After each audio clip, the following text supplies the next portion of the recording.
I apologize for the late start. We had some technical difficulties getting fully on YouTube. So here we are. Before we get into our roll call and the rest of our agenda, I'm going to read our conditions of our remote meetings yet again this week. This regular meeting of the Town Council is being held pursuant to Government Code Section 54953E related to teleconferencing meetings. The Governor's Proclamation of a state emergency is still in effect, and the Town Council has made or will make the necessary findings under the law to hold teleconference meetings in this manner. Proper notice was given for this meeting. All persons are permitted to join remotely and address the Town Council directly, and the meeting will be delayed in the event of a town-caused disruption like we just proved. This meeting will be held in all respects according to the requirements of Government Code Section 54953E. The Town Manager is present in his office. The Mayor present in the Council chambers. Vice Mayor Dornbecker, Council Members Moeller, Knight, and Tagliabasci, along with staff, are participating remotely by video, audio, in conformance with Government Code Section 54953E. The way the members of the public can participate, we have three ways. As a Zoom webinar attendee, using the Zoom raise hand feature, and I will call on you at the appropriate time.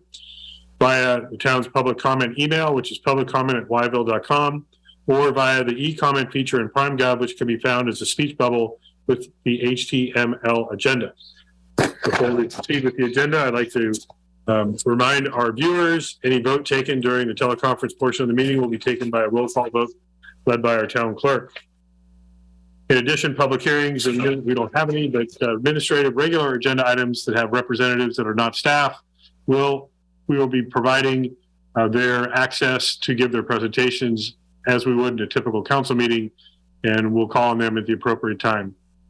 I'll now ask our town clerk to confirm with all members of the town council that they are able to hear the proceedings and have a copy of the agenda. So we'll do that as part of roll call. And, go ahead with that. Councilmember Tagliabasci? Yes to both. Councilmember Knight? Here and yes to both. Councilmember Moeller? Yes to both. Vice Mayor Dornbecker? Yes to both. Mayor Dunbar? Yes, here. Let the record reflect all council members have acknowledged they are able to hear and have the agenda. So we will proceed with the meeting. I'd like to invite Vice Mayor Dornbecker to lead us in the Pledge of Allegiance. And if you can, please face the closest flag wherever you are. Vice Mayor? I pledge allegiance to the flag of the United States of America and to the republic for which it stands, one nation, under God, indivisible, with liberty and justice for all.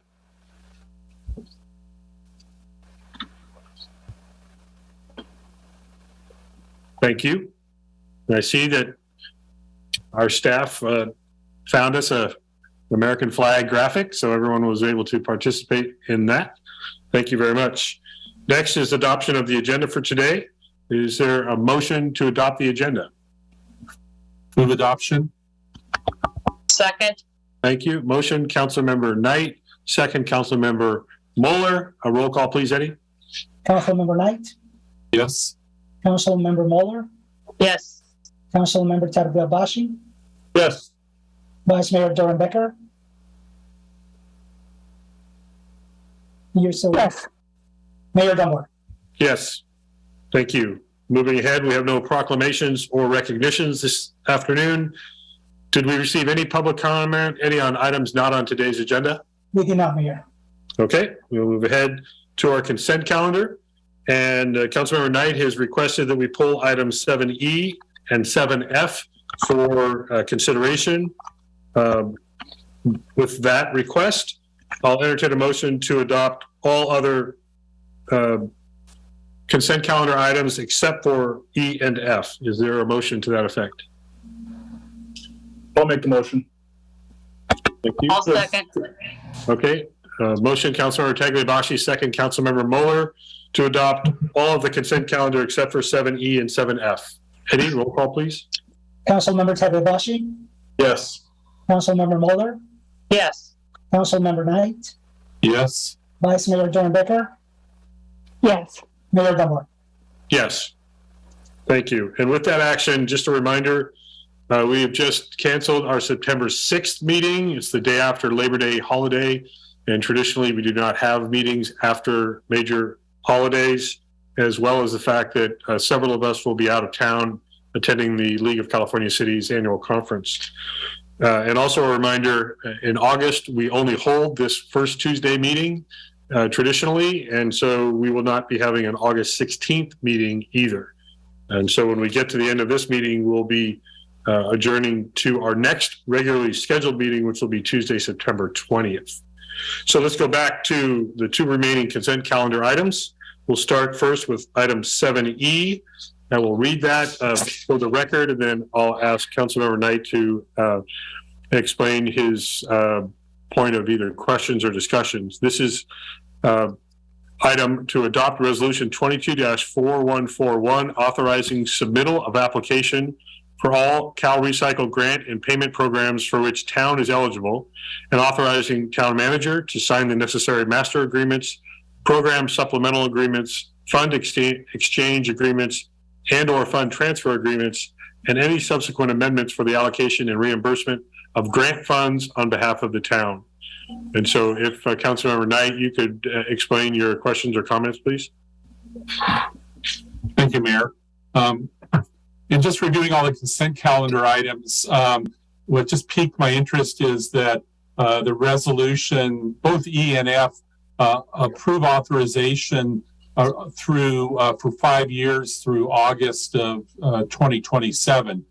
And so I did talk with the town manager this afternoon. I mean, he clarified that what we're approving in E and in F to expedite this conversation is authorizing submittal of applications for Cal Recycle grants and Bureau of Reclamation grants. And so if Councilmember Knight, you could explain. So, yeah, sorry, we had some feedback, some delay on that audio, but go ahead, Councilmember Knight. I'm sorry, is everyone hearing me? Yeah, go ahead. That wasn't you, that was somebody else. Okay, thank you. So the town manager, confirmed me, and I thought it was good for us to do in public that we're really authorizing today these resolutions, approval of submittal of applications, and not giving the town manager obviously authorization to approve any grants, which I know the town manager is very frugal, and he's also very he takes careful consideration when he uses resources for the town, and that we will be applying for grants that are valuable to our community. I just wanted clarification from him of why we have to have a 5-year authorization and why it couldn't maybe be 2 or 3 years. I hate to authorize something out in years forward that, when I may or may not be, on the council, and other council members may have a different position. Okay, and before I invite our town manager, just to clarify, this is not related to any specific projects. This is to just be able to request grant funding when the town qualifies for that. So this is not pre-approving anything other than town staff can ask for the money. So Steve, if there's any further explanation. Thank you, Mayor, and I recognize that too, but thank you for the clarification. Yes. Thank you. As the council knows, we've taken a very proactive approach towards applying for grant opportunities, especially in light of some of the federal infrastructure as it relates to our utility operations. So basically, all of the state and federal programs are now requiring an authorization resolution that will designate who are the appropriate staff people in the organization so that we can submit and then work through the process and continuation with the grant process. As was discussed, this does not commit the town to any formal adoption of a grant. That would come back to the council in most cases, and or it would require the project would have to be approved. This is really a checklist requirement that most of the state and federal funding agencies have. And part of the reason for a longer duration is, especially on some of the larger capital projects, the process for applying negotiating, finalizing the grant contracts and terms that enter into that, and then us awarding the contract for the project are multi-year. So that really derives why the multi-year duration. So I think that hopefully answers the question. And again, I really do want to stress that with your encouragement, the town staff is trying to be very proactive and look for funding opportunities where we can save the community money. Yeah, and I'll just add to that this is a very common practice that staff we have to authorize, even though it seems almost silly that we're asking for in some cases free money. Some cases it's matching funds. So we want to make sure that the council has the ability to review prior to any kind of commitment to specific projects. But this really doesn't burden town staff with much time commitment or anything else, but it does potentially set us up to help receive funds. And right now, with the federal infrastructure funding programs that are coming out, some cases there's very little time to respond, and we'd hate to miss funding opportunities because we don't have a meeting and we can't get together to authorize it. There's really no risk at all.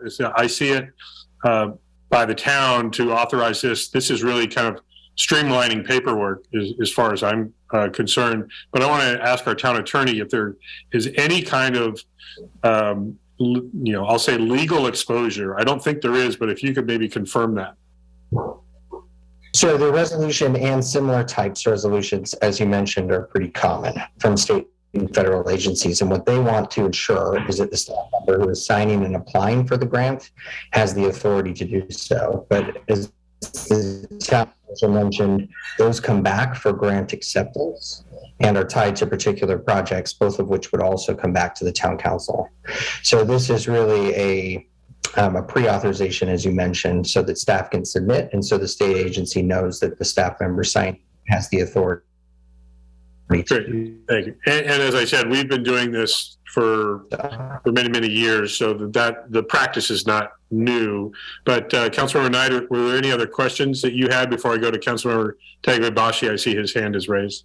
No, Mayor, just I do appreciate how proactive the town manager is on behalf of the community. I just want to clarify, we're talking about a longer authorization period, that we've discussed that, and that all the council members are comfortable with the 5-year authorization. Thank you. Thank you. Councilmember Tagliabashi. Thank you, Mayor, and thank you to Councilmember Knight for bringing this up. I read it the same way that he did. I know, in particular, the Cal Recycle was an annual, I believe it was an annual reauthorization, so that one didn't surprise me. The 5 years kind of did. I get it, because it's an annual kind of a no-brainer. Along with Councilmember Knight, I would be more comfortable with a lesser period of time, but if the rest of the council doesn't see a problem with it, then I'm prepared to vote on the amendment or the ordinance as written. Okay, thank you. I'm not seeing any other comment from council, so I'll go ahead and entertain a motion to adopt the resolution as it's presented for item 7E. So moved. Thank you. Is there a second? Second. Okay, motion, Councilmember Moeller, second, Councilmember Dornbecker. Gary, just quickly, do we need to read that resolution as part of the motion, or can we say as presented by staff? As presented by staff, it's all right. Great. Okay. Roll call vote, please, Eddie. Yes. Councilmember Moeller, Yes. Vice Mayor Dornbecker, Yes. Councilmember Tagliabashi, Yes. Councilmember Knight, Yes. Mayor Dunbar. Yes. That passes unanimously. Thank you. Item 7F, it might be a similar conversation, but I'll read the resolution now. Adopt resolution number 22-4142, authorizing submittal of application or applications for all Bureau of Reclamation water and energy efficiency grants and payment programs for which the town is eligible, and authorizing the town manager to sign the necessary master agreements, program supplemental agreements, fund exchange agreements, and/or fund transfer agreements, and any subsequent amendments for the allocation and reimbursement of grant funds on behalf of the town. Councilmember Knight?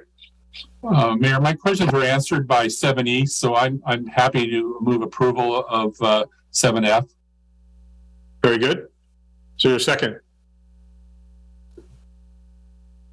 Second. Second.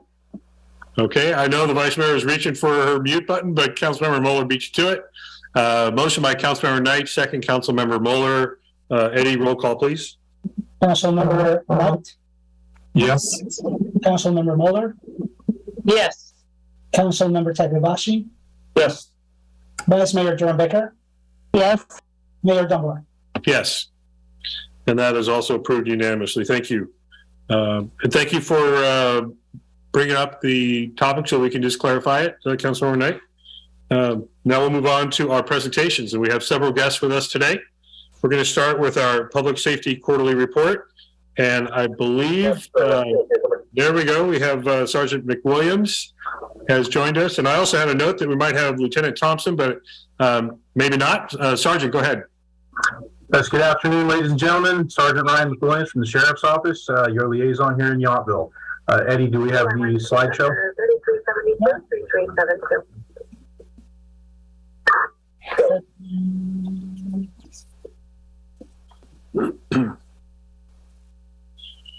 Okay, it's coming up on this. If I can share my screen.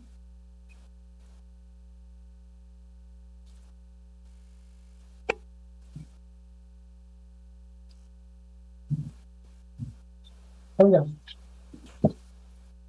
All right, there we have it. So on behalf of Sheriff Oscar Ortiz, I'll be presenting the second quarter informational report for 2022. Slide, please. In the second quarter, we responded to 917 calls in the town. That's up a little bit from last quarter, or this quarter last year, up 76 calls, and it's up 26 from the prior quarter. So pretty steady in the number of calls we take. Those calls resulted in 27 investigative reports, and we effected 9 custodial arrests.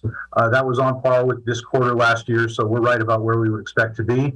5 of those 9 arrests came from outstanding warrants. Slide, please.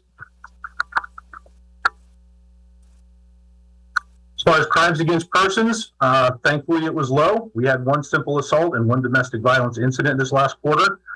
Same with the crimes against property, 1 grand and 1 petty theft. No burglars were reported. We did have 1 stolen automobile. That was from the area of the French Laundry, purely a crime of opportunity. That resulted in a very vigorous pursuit later that evening where the suspect was arrested, the vehicle was recovered and returned to the owner. Slide, please. 2 non-injury collisions, 1 injury collision over this last quarter. It was a very minor injury, but it does get reported as an injury collision. 39 traffic stops resulting in 9 citations, 12 vehicle checks, and 39 parking citations. About what we had last quarter. Slide. So I made a slide here. Wanted to highlight some of the things, the engagement, the involvement that your local deputies are having out in the public. We supported the Rock and Ride, the Art Sip and Stroll, which was a fantastic event, resulting in no calls for service, no negative action from the law enforcement side. We had Deputy Chris Benoit had the good fortune to be selected to go to Washington, D.C. to participate in the Law Enforcement Memorial Week. He also had kind of a bucket list moment where he and the other members of our honor guard were selected to place a wreath on the tomb of the unknown soldier at Arlington National Cemetery. So that's something you couldn't pay money to do. So we're proud of that.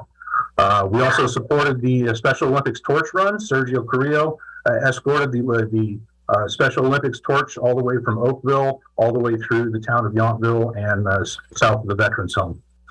As far as training that we've conducted over the last quarter, we participated in the pursuit intervention technique training. That's something we at the department have been trying to do for a number of years.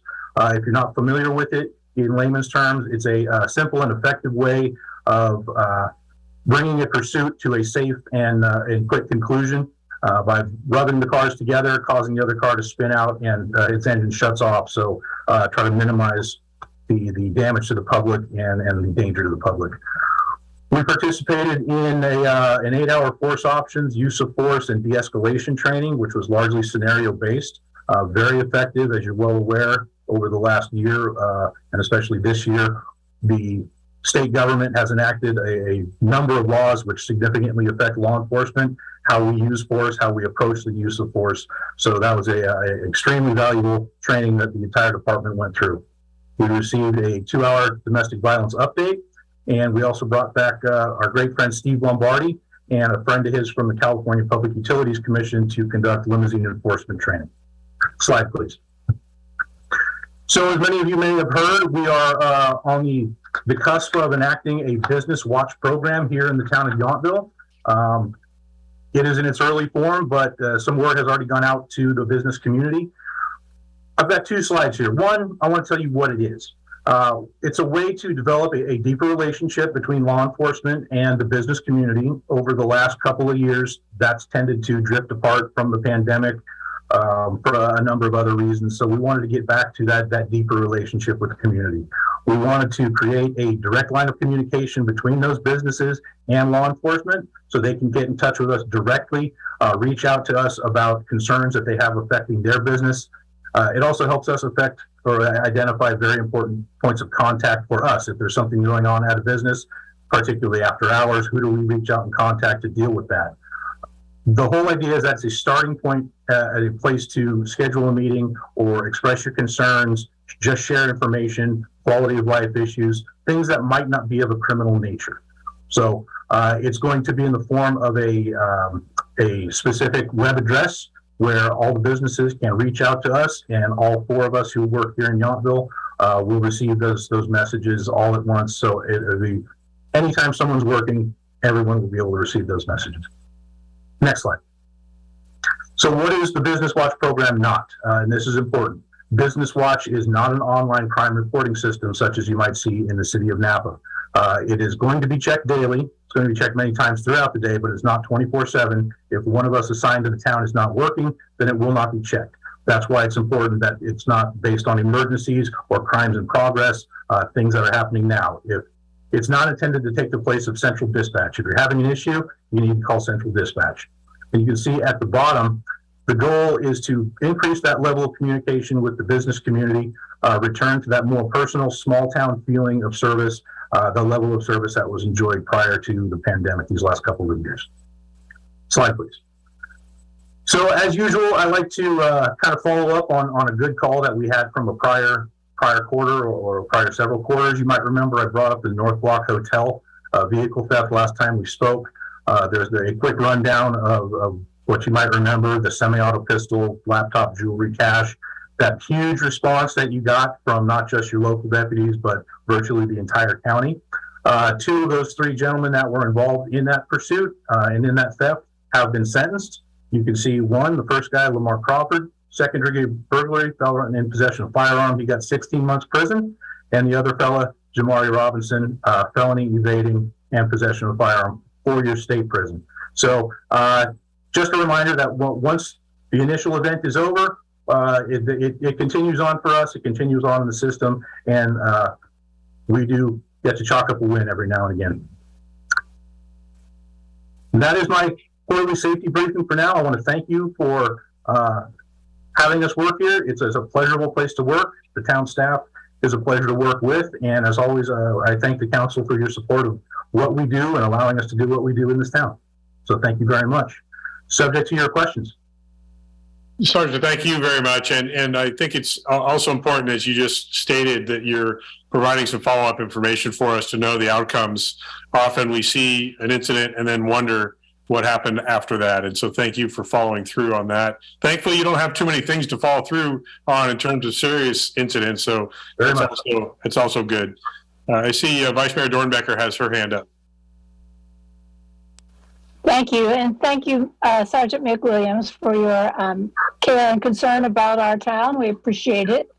I did have a question. Several of my neighbors have been asking me about the over a 24-hour period from midnight until 6 in the morning.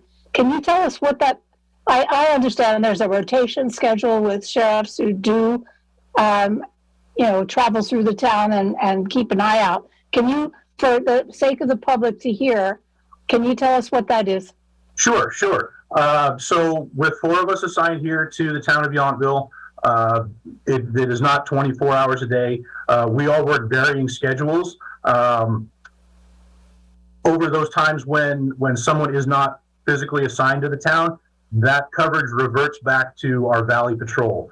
We have 4 to 5 deputies on at any given time of the day. When we are not personally present to handle any calls or requests for service in the town, that then falls to them, our beat 3 or beat 2, or depending on what the call is, all 4 or 5 of them might come. But you are never going to be without coverage in the town. There's always someone who will be responding, whether it be we as the primary or a fallback person during the odd hours. And one more thing, what number should people call in the middle of the night? Should that be the dispatch number, or should it be 911?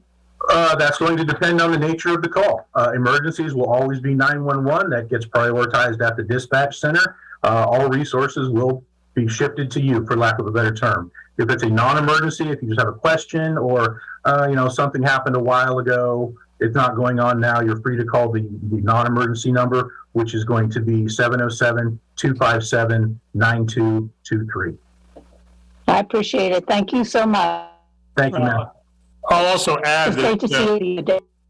we not only do we have 24-hour coverage, so I want to make that completely clear that there's 24-hour coverage every day of the week. We also have the partnership a little bit indirectly, but not necessarily indirectly, with California Highway Patrol. And they often will use our substation and patrol through, especially after hours, to help with that support. So I don't want anyone to get the impression that we are lacking law enforcement presence or reactivity, regardless of what time of day it is. So we do have coverage, and being in the middle of the valley also helps us have access coming from north or south if necessary. That's absolutely true, Mayor. Great point. Thank you for bringing that up. The CHP officers who work over at the vet zone, we have a very close relationship with them. You do have coverage 365 days a year, 24 hours a day. Absolutely. Great. Thank you very much. And please thank the rest of our team for all their commitment to us. And you all do it in such a great community supportive way. I know that's also really important, as the Vice Mayor is bringing up concerns of our residents. It's also about how we can connect and stay connected and be personable, interacting with each other. It kind of demystifies the uniform a bit, and I think that's also important because it makes people feel safer. Yes, sir. Well, thank you again very much, Sergeant, and we'll see you out on the street. Yes, sir. Thank you all. Have a great day. Thanks. Next up, we'll get our CAL FIRE quarterly report. I have the note that we've got Battalion Chief Russell West presenting today. Mayor, we don't see Battalion Chief yet here in the meeting, so we're contacting him. Can we move forward to the annual update from the mosquito abatement? Okay. I saw we had Mr. Mafia here earlier, and as long as he is coming back, we'll move on to item 8C, annual update for Napa County Mosquito Abatement District. I don't see his camera yet. He was in, and he might I don't see him. I don't see him in the attendee window either. I know he was. He's in here. Oh, there he is. Well, so now we see you. All right. How could I miss you with the bright shirt? Yep. Okay, my name is Wes Maffei. I'm the director of the Napa County Mosquito Abatement District. I have been the director for the last 25 years. As a quick refresher, the district was founded in 1925. Its primary focus was to manage mosquito populations, especially in the southern half of the county where things were pretty bad coming off of the marshes and affecting all sorts of folks, including the town of Napa. Since then, the district has expanded its services. We also now deal with yellow jackets. So when folks locate a nest in the ground, we will come take care of it. And the two primary focuses are just that, yellow jackets and mosquitoes. We will provide information on ticks, on rodents. We will help folks if they have questions about other types of insects in the yards. The information is free. We're happy to provide information concerning other insects that folks might encounter. The district has an annual budget of about 2.8 million. We cover the entire county. So that means when we get a call from Knoxville or Berryessa Highlands, we are there. And we will try to address the problem and make every effort to solve it. We average about 400 service calls a year. About 10% of those come directly from the town of Yountville. Most of the calls that we receive happen to deal with yellow jackets. Hopper Creek is an area that we routinely monitor for mosquitoes. The vet's home, the wastewater treatment plant. There are a number of places that we routinely visit on a weekly basis to try and minimize and prevent outbreaks of mosquitoes and the potential for mosquito-borne disease. The district as a whole, or the county as a whole, does have a history with mosquito-borne disease. We have not seen any endemic malaria cases since 1939. We have not seen any endemic encephalitis, which we're fortunate for. We have had the occasional West Nile virus case, but again, it seems to be fairly rare, and we're grateful for that. The biggest issue for us, and the thing that I would remind folks, is it really is a team effort, meaning that we're not in everybody's backyard. We don't have drones doing surveillance. And so potential habitat for mosquitoes, it is really important that folks manage the water in and around their home. It does not take a lot. It can be a small container. It can be the saucers under potted plants that hold water, a sump in the yard, a drain, water under the house, water in your gutters if they're not draining correctly, the roof gutters. All of these can produce mosquitoes, and so we remind folks to check and maintain these areas. When there is an issue with mosquitoes, we ask that folks call us. We will come out. We will do everything we can to try and locate the problem, interrupt the cycle, and stop the production of mosquitoes. The materials that we typically use are what we call larvicides. We target the immature stage in the water. So we will use things like a bacteria or an insect growth regulator. It's specific to mosquitoes. It will not affect the other organisms. The goal is to prevent emergence. The best way to do that is to manage the water. One of the things that I want to draw to people's attention, and something that we need to be paying a lot more attention to, is the issue of what we call non-native mosquitoes or invasive Aedes mosquitoes that have entered the state of California. These started in the southern California counties. Aedes aegypti, the yellow fever mosquito, Aedes albopictus, the Asian tiger mosquito, are now both well established in the state. Aedes aegypti is in 22 counties and over 100 cities and communities. It has been located and identified as being present not only in Sacramento County, but we're talking Yolo and eastern Solano counties. The likelihood that at some point it's going to make it to Napa County is fairly high. This is a container breeding mosquito. It prefers to breed in small containers of water. We have found them breeding in bottle caps in people's backyards. It'll be breeding in the water that collects in the leaf axils of plants like bromeliads. These are decorative plants that folks like to plant. We've found them breeding in water on potato chip bags. This bug is really adaptive. It's very effective. It is a day-biting mosquito. They're commonly called ankle biters because they like to bite folks down around the lower extremities. It is clearly adapted to living with people. It is a significant vector or an organism that can transmit diseases such as yellow fever, dengue, chikungunya, Zika. We've heard about all of these in the press over the years. So it is of great concern to us, and we ask folks to sort of keep an eye out for day-biting mosquitoes, little tiny black guys that just hurt like the dickens when they bite you. And again, the key is going to be managing the water. It's not easy to control. It's very cryptic. It's very secretive in its breeding habits. And the other thing that I would like to mention about this insect is that it has adapted to breeding in containers of water, specifically water where folks are storing rainwater or they're storing gray water. So they love those rainwater barrels. They love the half wine barrels that people use in the backyard. And that has become very problematic, especially for the southern counties in California, where there are a lot of folks storing rainwater so that they can water their gardens or their plants in the summer. And so I just want to remind folks that water management is going to be the key. We have not seen this mosquito in this county to date, but we are looking for it. We have traps in different places. We're engaging in surveillance. Almost all instances where this mosquito has been observed or found, it has been because a citizen has called a local district and complained about unusual mosquito activity. So I just want to sort of get that word out. Manage the water. Be looking for these bugs. If you've got day-biting mosquitoes, please call us. Our number is 707-553-9610. And I want to remind folks, there is no fee for what we do. So information is free. Please call us. We're happy to talk to you. We're happy to come out.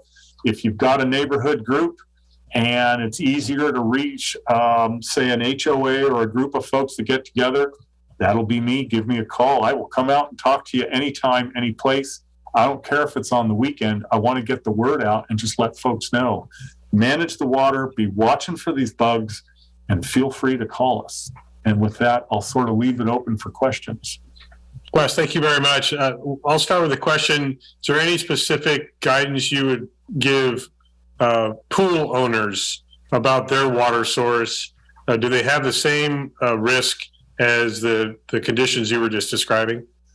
If the pool is maintained and chlorinated, mosquitoes will not breed in that.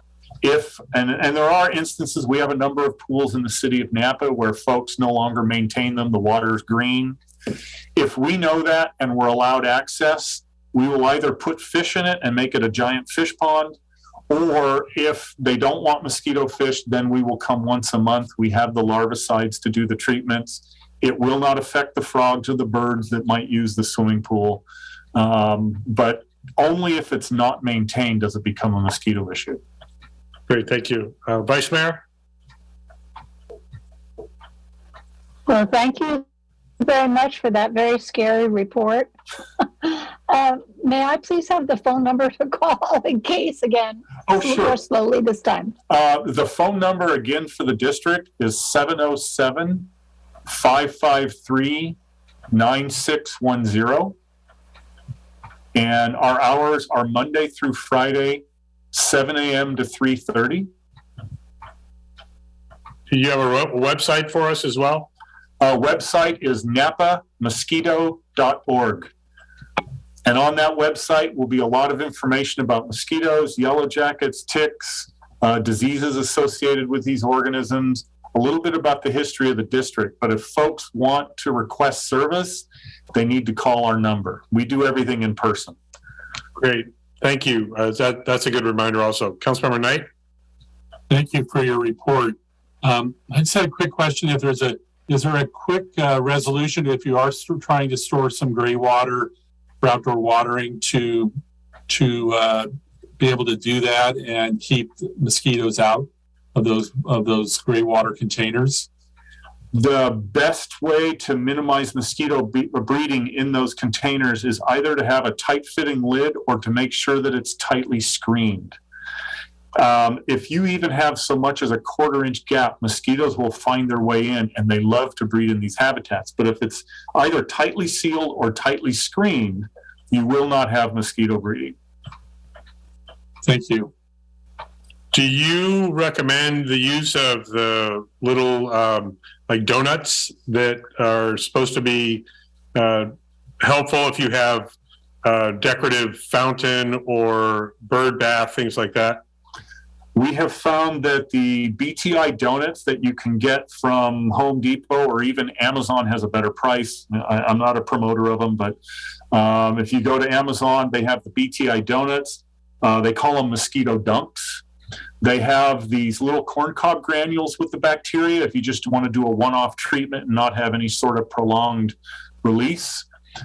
They also have something called mosquito torpedoes, which is looks almost like a little fish, and it's a charcoal fish you put and it dissolves, and it has an insect growth hormone. Only affects mosquitoes. So the other bugs, the birds, the deer, God forbid, the raccoons that like to drink in the fountain are unaffected.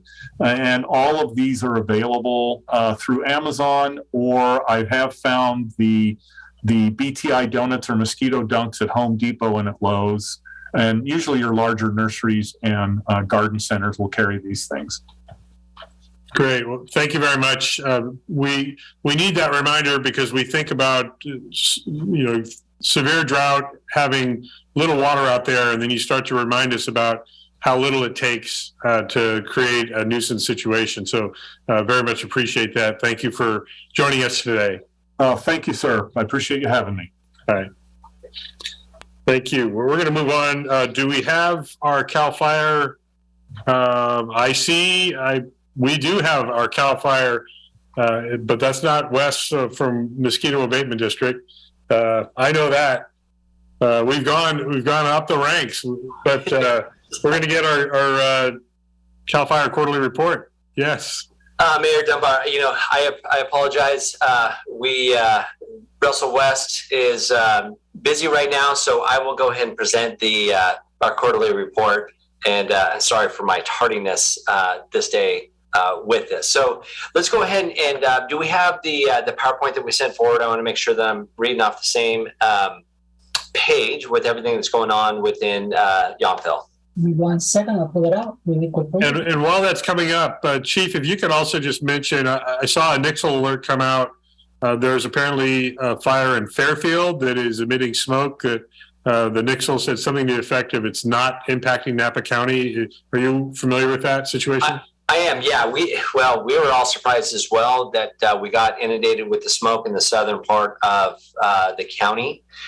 There was a 3-acre fire over off of Highway 12 in Baker that was contained to just three acres, but with the southerly flow that we were getting with this system that's pushing into our area, it brought the smoke right into lower part of Napa. Okay, thank you for that update. Eddie, there we go, here we go.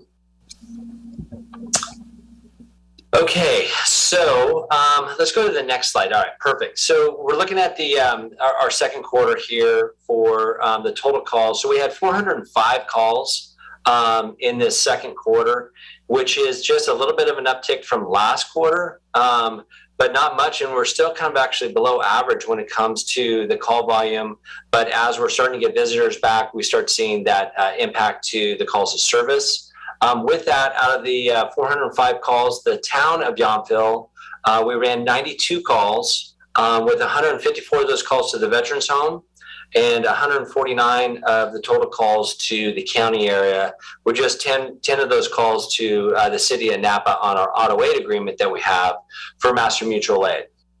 And again, we still are going to say this, is that the majority of our calls are medical related, and that's constant across the fire service within the United States. And the good thing is we haven't had any major fires or incidents within the town, and or we haven't been committed to any large incidents throughout the state quite yet. But as we can see with the fire activity in the northern part of the state, activity is starting to pick up a little bit, but of course we've got a little reprieve with the current weather.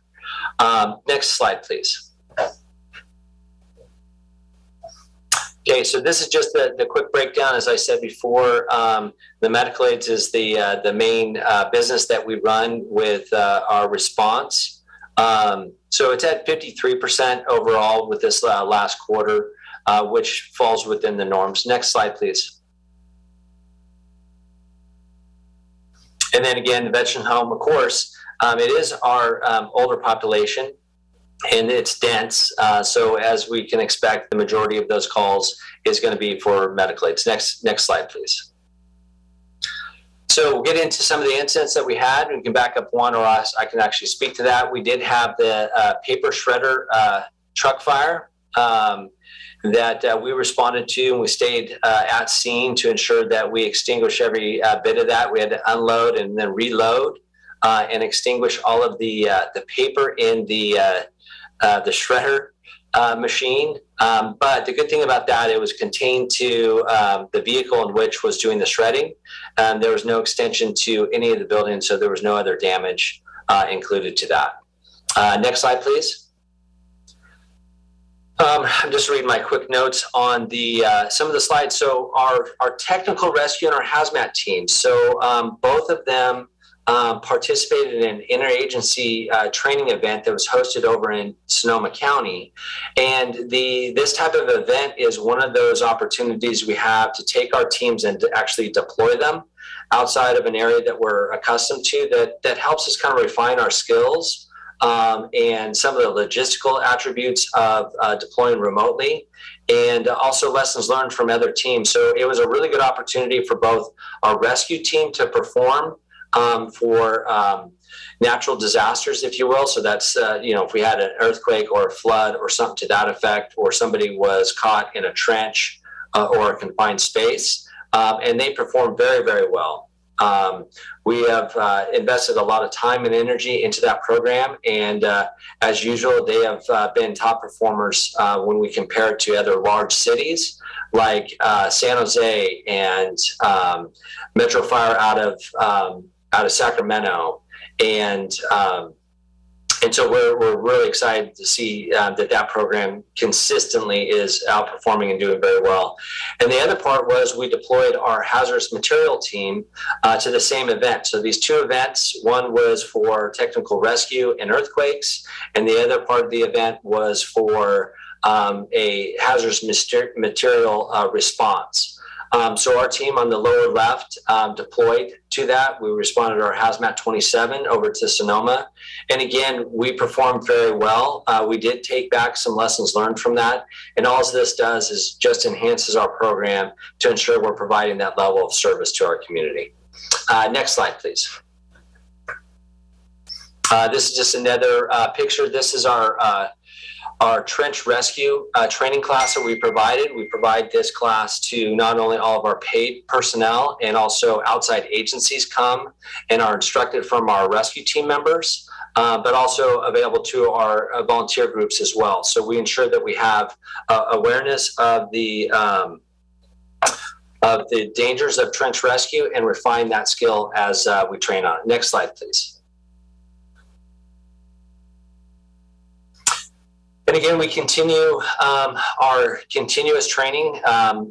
As you're aware, we're out in the public and out at our training grounds weekly to refine our skills in all facets of the fire service, including our aerial operations and our water delivery. Next slide, please. And then finally, so our annual baseball at the Veterans Home, as everybody is aware, COVID kind of interrupted that. And we didn't get the opportunity last year to participate with our veterans. And so we went up and we played baseball with them.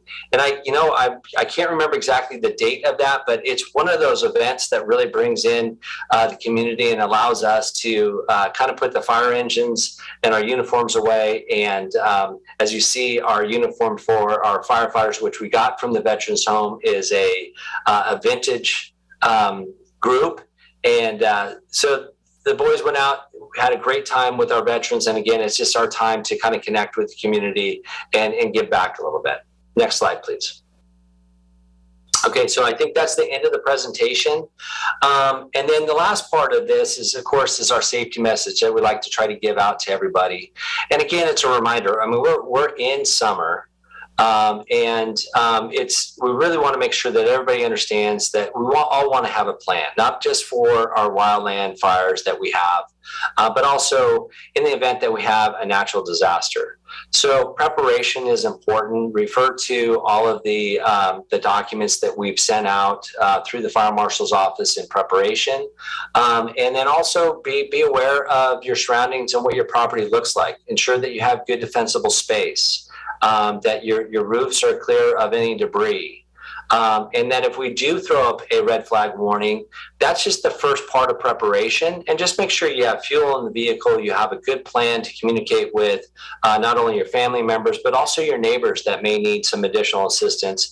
And really, if you have some medications that you rely on, make sure you have a good supply of those and ready in the event that we do have another incident. But if we take all those into account, then we're all doing our part, and the outcome will be much, much better. So that's all I have, unless you have some questions for me. Thank you. I've got a couple questions. One, did we have any mutual aid response from our local personnel to either Oak or is it McKinney up by the Oregon border, that really massive fire? Yeah, so the McKinney is it's a federal fire in the state DPA, which means nothing to anybody, but it's private or public lands, and it's kind of in a really remote area. And since we haven't had a lot of fire activity in the state, we've gotten a decent federal response. But just recently, we've been starting to send out resources. So we sent one county engine out last night as part of a strike team with Marin County units and Sonoma County units. And then Calistoga sent out a Type 6, which was part of another strike team, which was comprised of various different types of equipment. And Napa City sent out their OES engine, which is a state engine 365, and that went out, I believe, on Saturday. So they haven't really asked us for much. On the state side, we sent a full strike team up to that incident, which was just one unit out of Napa County on the state side. So we're supporting them the best we can, and we're providing overhead. And for us, we've been very fortunate, like I said. Great. And my other question, if you could comment, I read recently that there is an additional air resources that have come available fairly locally to Napa County. Is that accurate? I think it was it helicopter, one or two aircraft? Yeah, so yes. And so I had briefed, I put it out publicly at the Board of Supervisors, but we sent out a media release just recently, I think last week or maybe the week before. So we've had on station One Charlie Hotel at the Napa Airport, which is a Type 1 helicopter, which produces or drops almost 3,000 gallons of water. And then we have another Type 1 helicopter at the Sonoma Air Attack Base there in Sonoma County, just outside of Santa Rosa, that also is servicing and available to us here in Napa County. And of course, with the surge capacity that these two helicopters build in, that almost guarantees that we'll always have a rotary wing asset available to us with our additional Type 1 helicopter that's assigned to our unit that we get service from out of box. And we hope we never see them in the air. Absolutely. I got to be with you on that one. Like I said, the weather's been very favorable, and we're fortunate at this point. Thanks. Councilmember Mueller? Thank you. I just wanted, since everybody saw the shredded truck on fire, just wanted a quick lesson learned from that. The most likely source we believe was some probably small batteries that were in a bag with shredded material. So just make sure you keep your papers separated from your batteries. Just wanted to mention that to everybody. We learned. All right. Thank you. I don't see any other hands raised. Chief, thank you. And you're such a professional. You're able to step right in and go through the presentation with little to no preparation. I knew you knew your business, though.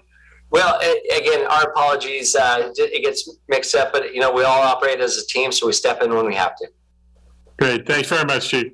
All right, guys. Everybody have a great day and be safe. Take care. Now we're going to move on to our item 8D, which we get to brag about our staff a little bit. Town received a certificate of achievement for excellence in financial reporting. This has become a very welcome tradition in our finance department. So, Steve, you want to take this away? Thank you, Mayor, Council. It is indeed my honor to recognize the town of Yountville for its 10th consecutive GFOA recognition for the Certificate of Achievement for Excellence in Financial Reporting. And I also want to stress that this is a credit to our finance team but also a credit to the management and fiscal responsibility in place by our organization. While we have had the distinction of earning this award for 10 consecutive years, I do not want the public to think that this is an easy to achieve award. It is not. And in fact, for agencies of our size, we are on the extreme, if you will. A lot of small agencies do not compete. You have to submit, and the independent panel evaluates your documents and evaluates the appropriateness with a real focus on financial transparency and a commitment to serving the public. So again, I really do want to acknowledge Celia King, our finance director, Kyle Bautista, for our audit skills and our information. But really, it's a part of the principles that we apply in our management approach. And I want to thank our management team for their contributions. And as I would say, GFOA will tell you that this is the highest form of recognition. It's kind of a funky name, but it is the highest form of recognition a local government agency can obtain in the area of governmental accounting and financial reporting, and represents a significant accomplishment by a government agency, especially one of our size. So we will be putting number 10 on and proudly displaying this. And again, congratulations to Celia, Kyle, and our whole team. Thank you much. Thank you. And before I invite Celia and Kyle to share a comment or two, I want to recognize that this is, we rely so heavily on your financial expertise. I'm proud of the fact that the entire time I've been on this council, which is 18 years, we've adopted balanced budgets. And that is not easy to achieve either. And it's having a vision for forecasting, and it's how to manage our financial assets. We have been very disciplined, and we as council members for all these many years have relied on your recommendations on how to keep very healthy fiscally. And so thank you for that each and every year. And I know that we had some support even before the two of you were here, but you've continued that tradition. So thank you very much. And please, if you'd like to share how hard this is to keep doing every year. Celia? Thank you, Town Manager, Mayor, and Town Council. It really, Town Council and staff make it easy for us to win this award because it's such a great collaboration, and because of our prudent fiscal choices and our policies and procedures, we always have a fairly clean and easy audit, which makes it easy for us to compile this really nice report. And so it's been a pleasure. I think that it's closer to actually 13 years that we've received this award consecutively. I think we achieved it a couple years before they sent us the nice pretty plaque with the little buttons. So it's a great tradition that we hope to continue going forward. We need a bigger plaque anyway. So We do now. Kyle, you'd like to share any thoughts? And by the way, as long as you continue to send us those TOT reports the way they look, you're welcome to send those anytime. Sounds good. No, nothing, just echoing Celia's sentiments. It's a big team effort, so thanks, everybody. And I also want to recognize it extends to our department heads and all of our staff, top to bottom, being fiscally responsible. And so this is one of those things that is truly a team effort led by some very talented, smart folks. So Celia, Kyle, thank you very, very much. Thank you. Okay, let's move on from there. We don't have any public hearing today, but we do have an administrative item, item 10A, response to the 2021-22 Napa County Civil Grand Jury Report. Discussion and authorization to submit the required grand jury response letter for the 2021-22 Napa County's Climate Action Committee and the grand jury's findings related to that Climate Action Committee. So, Steve, are you starting with this? Yes, sir. Mayor, Council, Before you, we have a collective effort on the part of Gary Bell, myself, and the county staff that staffs the CAC. In addition, a copy of the grand jury report was provided to all of you earlier. It's also included as part of an attachment to this particular staff report, and we've outlined the findings and response. We've also worked, as I mentioned, with the county staff because, as most of our 2 CAC reps know, that the county staff is the lead on many of those things.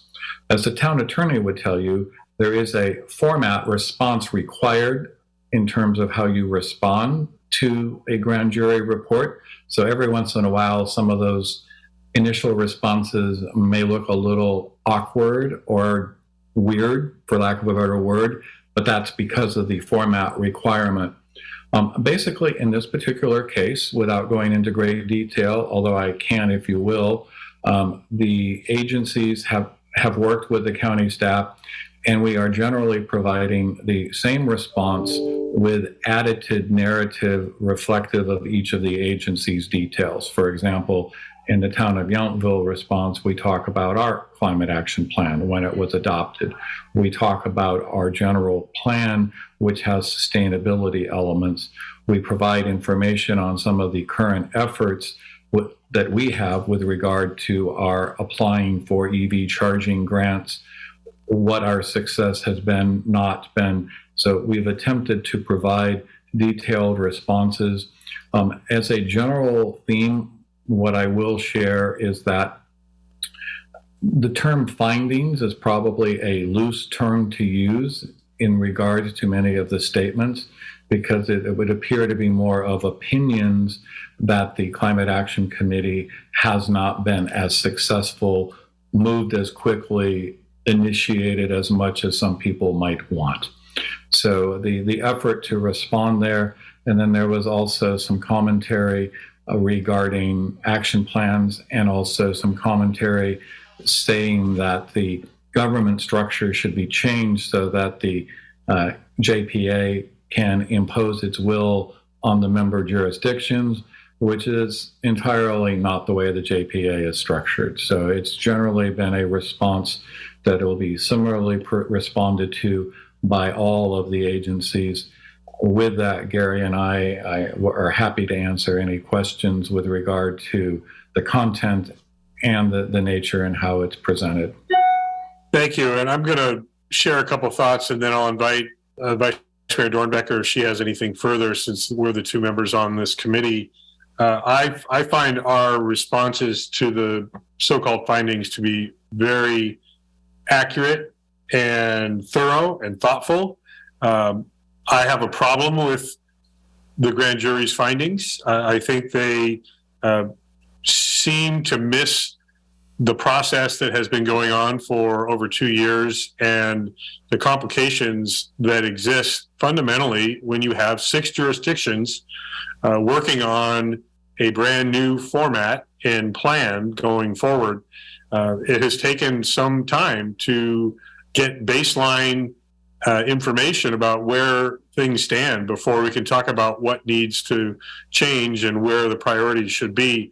And not surprisingly, each jurisdiction has different sets of priorities. So to make some of the claims that the report does, I think misses the mark on the fact that there seemed to be an agenda that the grand jury had on what they wanted to be priorities and the schedule for action that did not align with the committee. And we've been very upfront and transparent from the very beginning of this committee about the commitments that we've all made to take action, and also to be responsible about that, because we didn't want to overly burden budgets during the pandemic, or budgets that differ from jurisdiction to jurisdiction about, can all of them afford to prioritize certain things that cost money?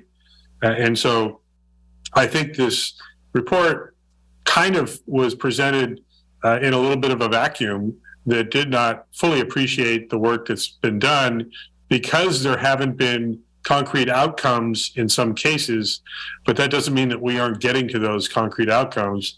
It just takes some time.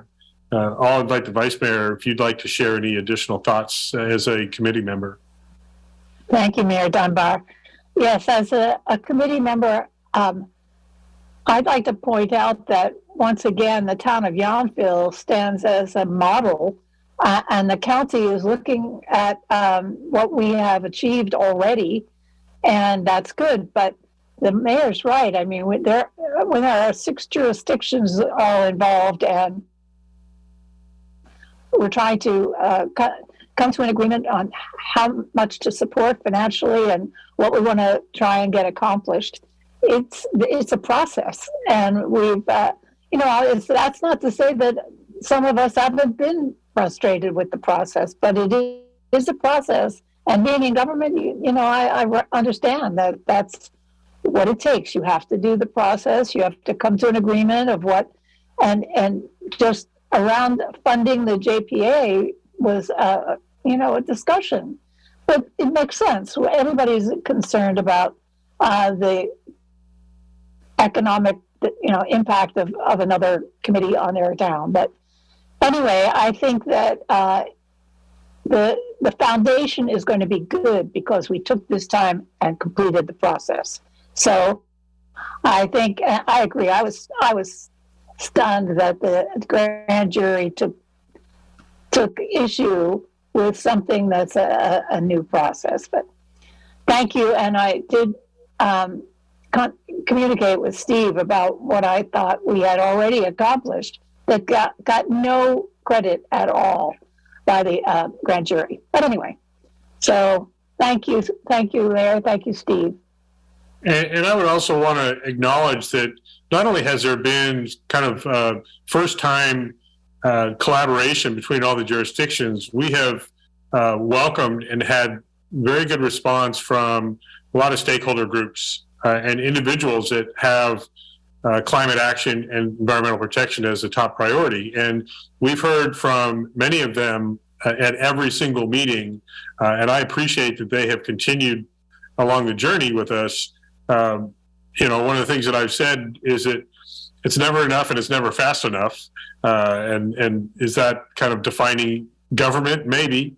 But we also have to be aware of impacts to our decisions. And, electrification of things, for example, has impacts that are, in some cases positive, some cases not as positive. We just had a very good presentation about the capacity of PG&E to supply energy when we're talking about going to a lot more electric vehicles and electrification of buildings, getting away from natural gas, things like that. So it's not easy to get through those conversations, but we've been making real progress. We've agreed on a regional approach. We've also agreed that we want to bring in somebody that can be dedicated to moving things forward for us. Meeting monthly has its own challenges time-wise, but having somebody that would be more dedicated to helping move this forward, and we're seeing some of the jurisdictions add staff that's going to help that process. So I see Councilmember Knight has a hand up, and then I see a member of our attendees also. Councilmember Knight. Thank you, Mayor. And I just want to say I completely agree. I appreciate your report and the Vice Mayor's report. And I also want to say that in reading through this, our response that the town attorney Bell and town manager Rogers has done an excellent job, a thoughtful report that really emphasizes that as in our community, we recognize the urgency, and it also highlights the work that we've been able to do since we approved our climate action statement in 2016. I guess I have a technical question only, and maybe a response or in terms of under the first recommendation, or the first recommendation in the report, the grand jury asked for the Climate Action Committee to increase their they should increase their sense of urgency in implementing the greenhouse gas emissions reduction. And then our response is is kind of the four options we have is a negative response that the recommendation will not be implemented and it is not warranted or unreasonable. But then our answer after that shows how we recognize the urgency and what is being done. And I'm wondering if somehow in this report on this after this first recommendation, if we can change our response instead of this kind of a negative response that it's not warranted or reasonable, that we say yes, we have it in the first option. We have implemented it, and in our response we say what we're doing. That we maybe turn that and instead of being negative in this first recommendation, being taking a positive response. I mean, some of them require that negative response because they're suggesting that we reduce the representation to fewer members, which I don't think is appropriate. But on this first one, is there a way we could respond, in essence, flip our response and say we are implementing it and here is what we're doing? Well, I'll invite Gary to speak to that. I know that there are some kind of formal legal terms that need to be used to present a position, and maybe Gary, you could speak to that, or to Councilmember Knight's question. Yeah, so part of this is a quirk of the way that the recommendation is worded, and then also the limitations in state law for how the town responds. For each recommendation, the town council needs to state that it has already been implemented and then explain how that has been implemented, that it won't be implemented because it's unreasonable and unwarranted, or that it will be implemented in the future, and then the specific steps that will be taken. Because the grand jury worded it as there should be an increase, would mean above and beyond whatever level is currently here. It would be a future implementation, I think, not an already implemented. And then the town council would need to specify the exact steps and timeline for what will be done to increase the sense of urgency. And it's as the response, the opening lines can allude to, it's a strange thing to ask for an increase in a sense of urgency without giving more detail really on what the grand jury was looking for or specifics on what that would look for. So the other option is to say it will be implemented, but then would need to provide details of a timeline and then the specific steps that would be taken. And that recommendation is for the Climate Action Committee, not for the town and the town council. And so the recommendation and future implementation schedule would need to be outlined for that committee and not for the town. And Mayor, and I appreciate that. I appreciate the town attorney's response. And I did note that. I mean, they basically, they were forcing a response by saying we should increase the sense of urgency when we all recognize the sense of urgency. And it's really, there's time is of the essence to move forward on what we're working on. It's just that it's unfortunate we're only given those four options and we have to respond in the negative, when after that we illustrate that we are moving forward, we are taking action, and I recognize that maybe we're limited in our response. But that's my only comment. I do appreciate the work you did on the report. It's excellent, thoughtful, and states what we're doing here in this community as well. So thank you. Thank you. I'm going to go ahead and go to the attendee hand that is raised. Jim Wilson, if we can have, make sure we have Jim's audio up. Can you hear us, Jim? Yes. Can you hear me, John? Yes, please go ahead. Thank you. Very interesting discussion. I wish we had more time. Thank you, Eric, for bringing up one of my points, especially dealing with recommendation number one. And I do appreciate your response, Attorney Bell. I think, now is not a time to be congratulating ourselves at all. It is truly a climate emergency. We need to be doing better. Certainly I need to be doing better.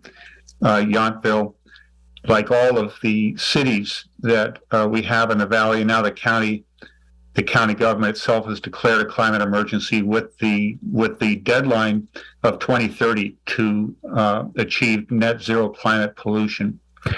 That's not mentioned in the response. And Napa Climate Now is disappointed that that wasn't brought up specifically, because in recommendation one's response that we're looking at today, we see a variety of standards that might meet the urgency that we're talking about here today, not needing to be upped, such as the 2045 and 2050 deadlines. Those deadlines, as we've discussed throughout the Valley this past year in bringing the climate emergency resolutions, is terrifying and unconscionable. And that's why I think I kind of like what Councilmember Knight is talking about, try to take a positive approach if there's any legal way to do that. But it is really time to knuckle down and be very considerate of each of these concerns. So the council has said that it disagrees with 4 out of the 5 and will not be implementing them. And I understand there are some restrictions on how to phrase that. Napa Climate Now, on the other hand, agreed with all 5 of the recommendations and said so in a letter to you and the other jurisdictions, with the exception of recommendation number 5. We don't have time to talk about that, but we agreed with that in part. But all of them, all or in part, we would agree are good recommendations, even though in the case of, say, recommendation 1 here, there's definitely a qualitative aspect to that. But I like to refer to what I tell people is a very well-written climate emergency proclamation, yours, that was written up in early March and I think read by John during the town council meeting on March 15th.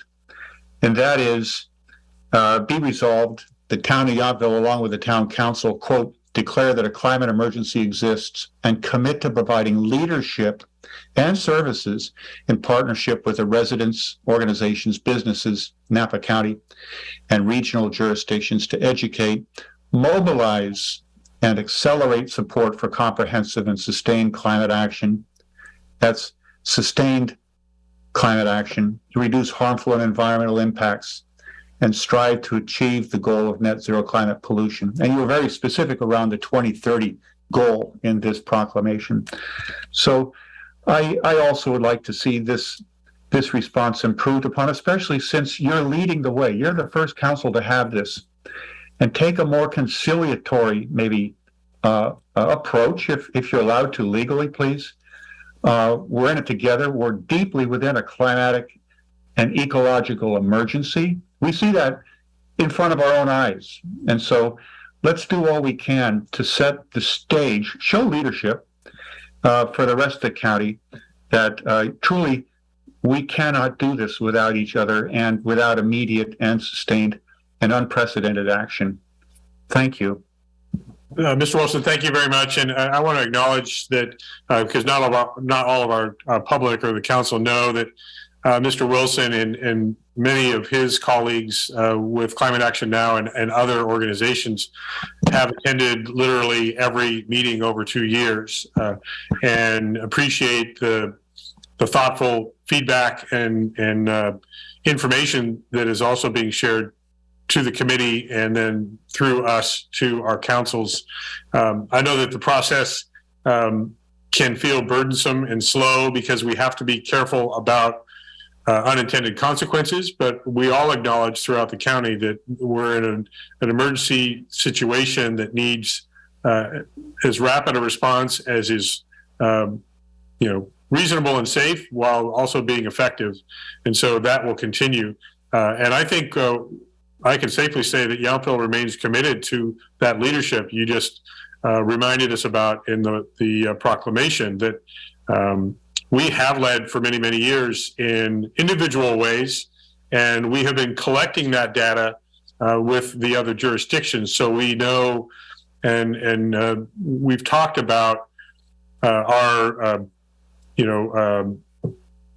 gas power leaf blower ban, pesticide bans, solar energy arrays, our electric vehicle fleet expansion, tree replanting programs, water conservation and wastewater programs that recycle over 90% of our treated water.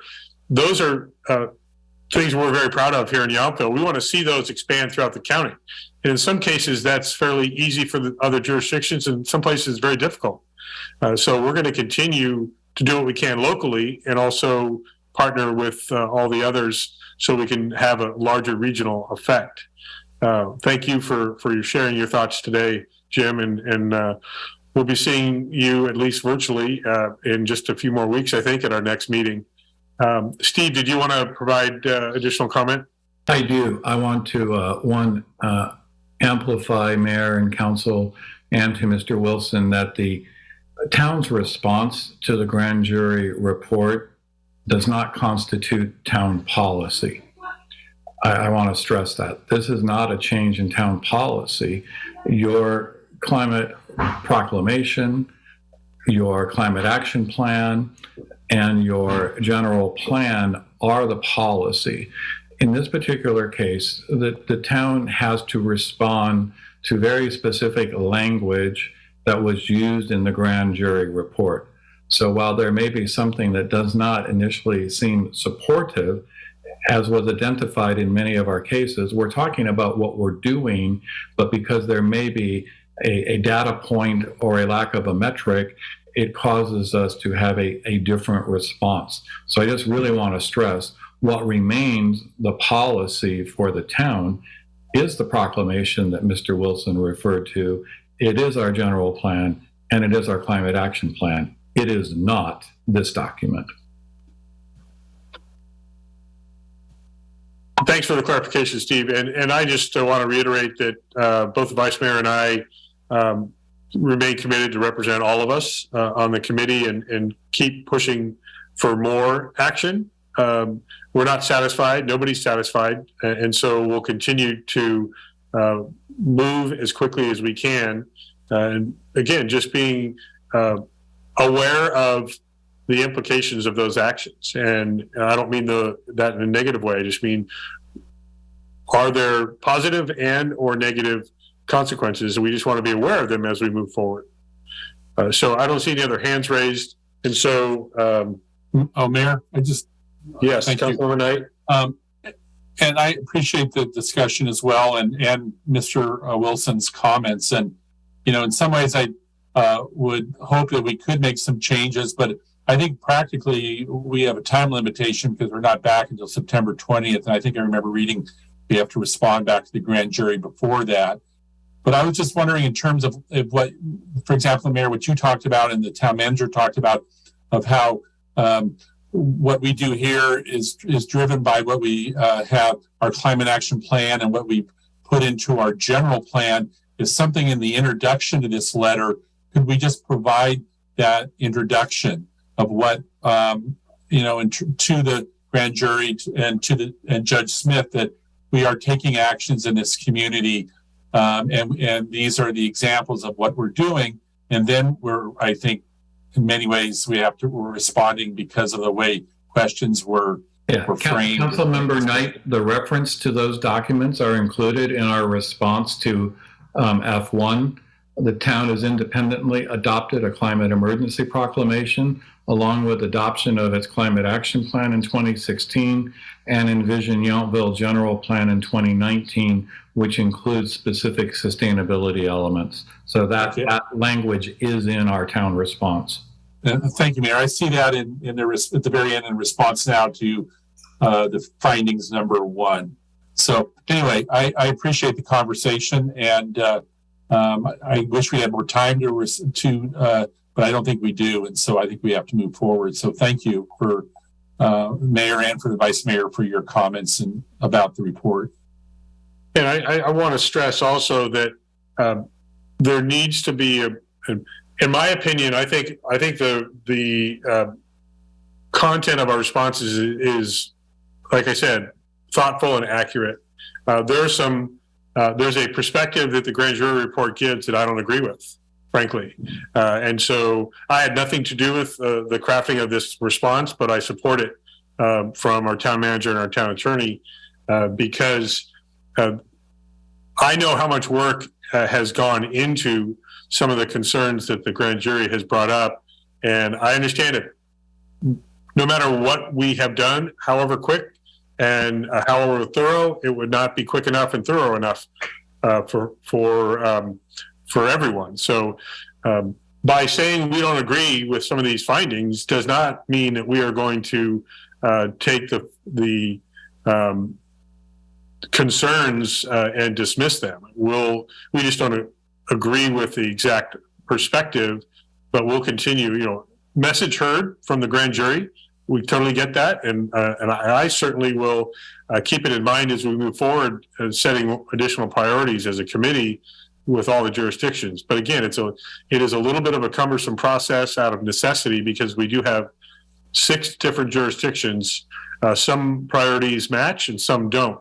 And so we are trying to collectively work together for very needle-moving outcomes, not just little things, but significant things that have notable and sustainable positive climate impacts. So I know we can commit to that. Vice Mayor, I think I saw you raise your real hand. Thank you. I did.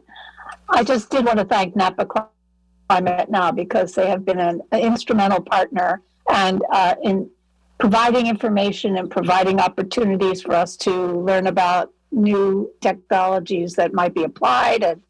But we do value our stakeholders and we consider them an important stakeholder. Thank you. And I also want to just make sure the council and the audience know it's gone beyond the jurisdictions, the local government entities. We're now seeing, the wine industry through Napa Green and their Napa Thrives series of seminars just a couple months ago. We're seeing the agriculture and wine industries advancing, in some cases, environmental protection and sustainability and climate initiatives. But we know that there's a lot more to do. Buildings and transportation are our biggest greenhouse gas emitters. What can we do about that?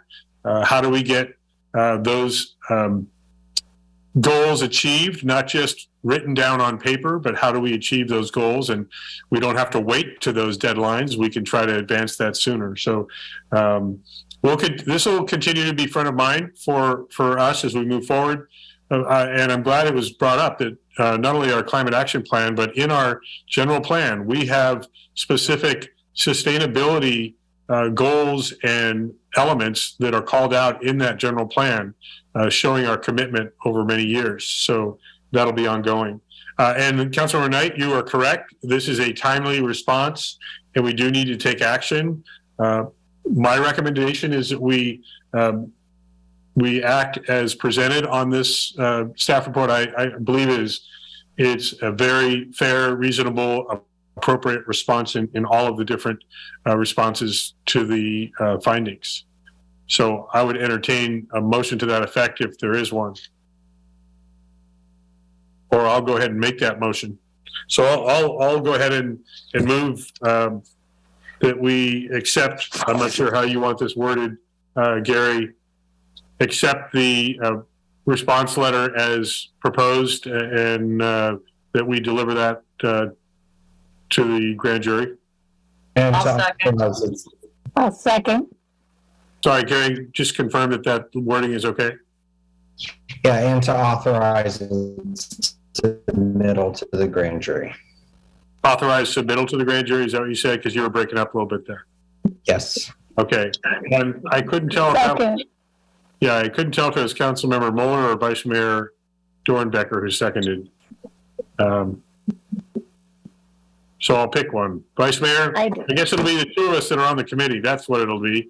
But on behalf of the entire council, I want to make sure that that's clear, that we support the commitment to climate action together.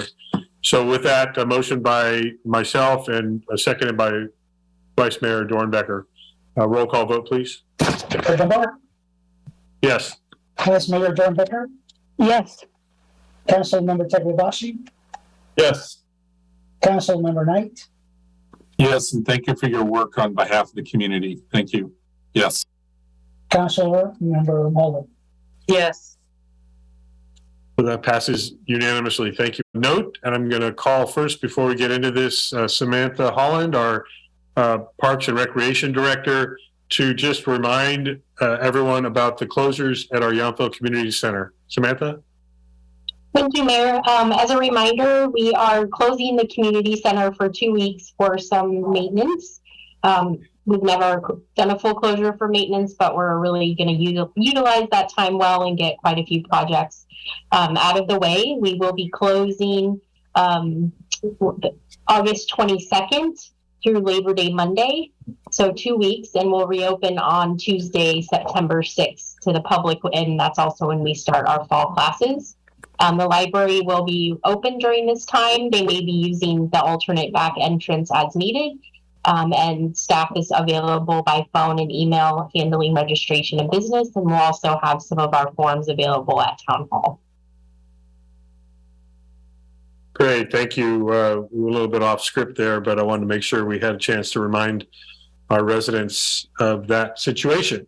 So let's get back to our first agendized staff report, OpenGov online budget book demonstration.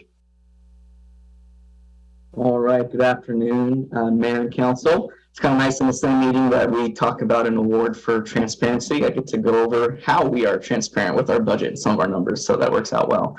Let me share my screen here. All right, do you all see our town website homepage here? Yes. Perfect. Okay, so the two things I'm going to go over today is our online budget book for fiscal year 22-23. And our transparency portal. So just as a reminder, the online budget book, that's a static document. That's the document we start working on in January with all help from all the management and all the department heads and other people in the town. And that never changes. It goes to council multiple times and we update it.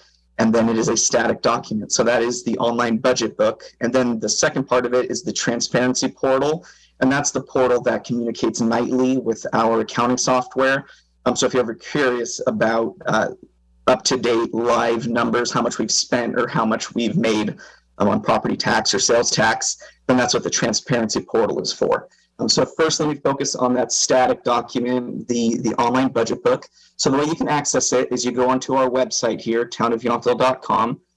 Then if you scroll down just a little bit, you'll see all these little bubbles. You'll see budget right here. You can click on that. Then it'll send you to our fiscal year 2022-2023 adopted budget homepage. And there's a few ways that you can view the static budget document.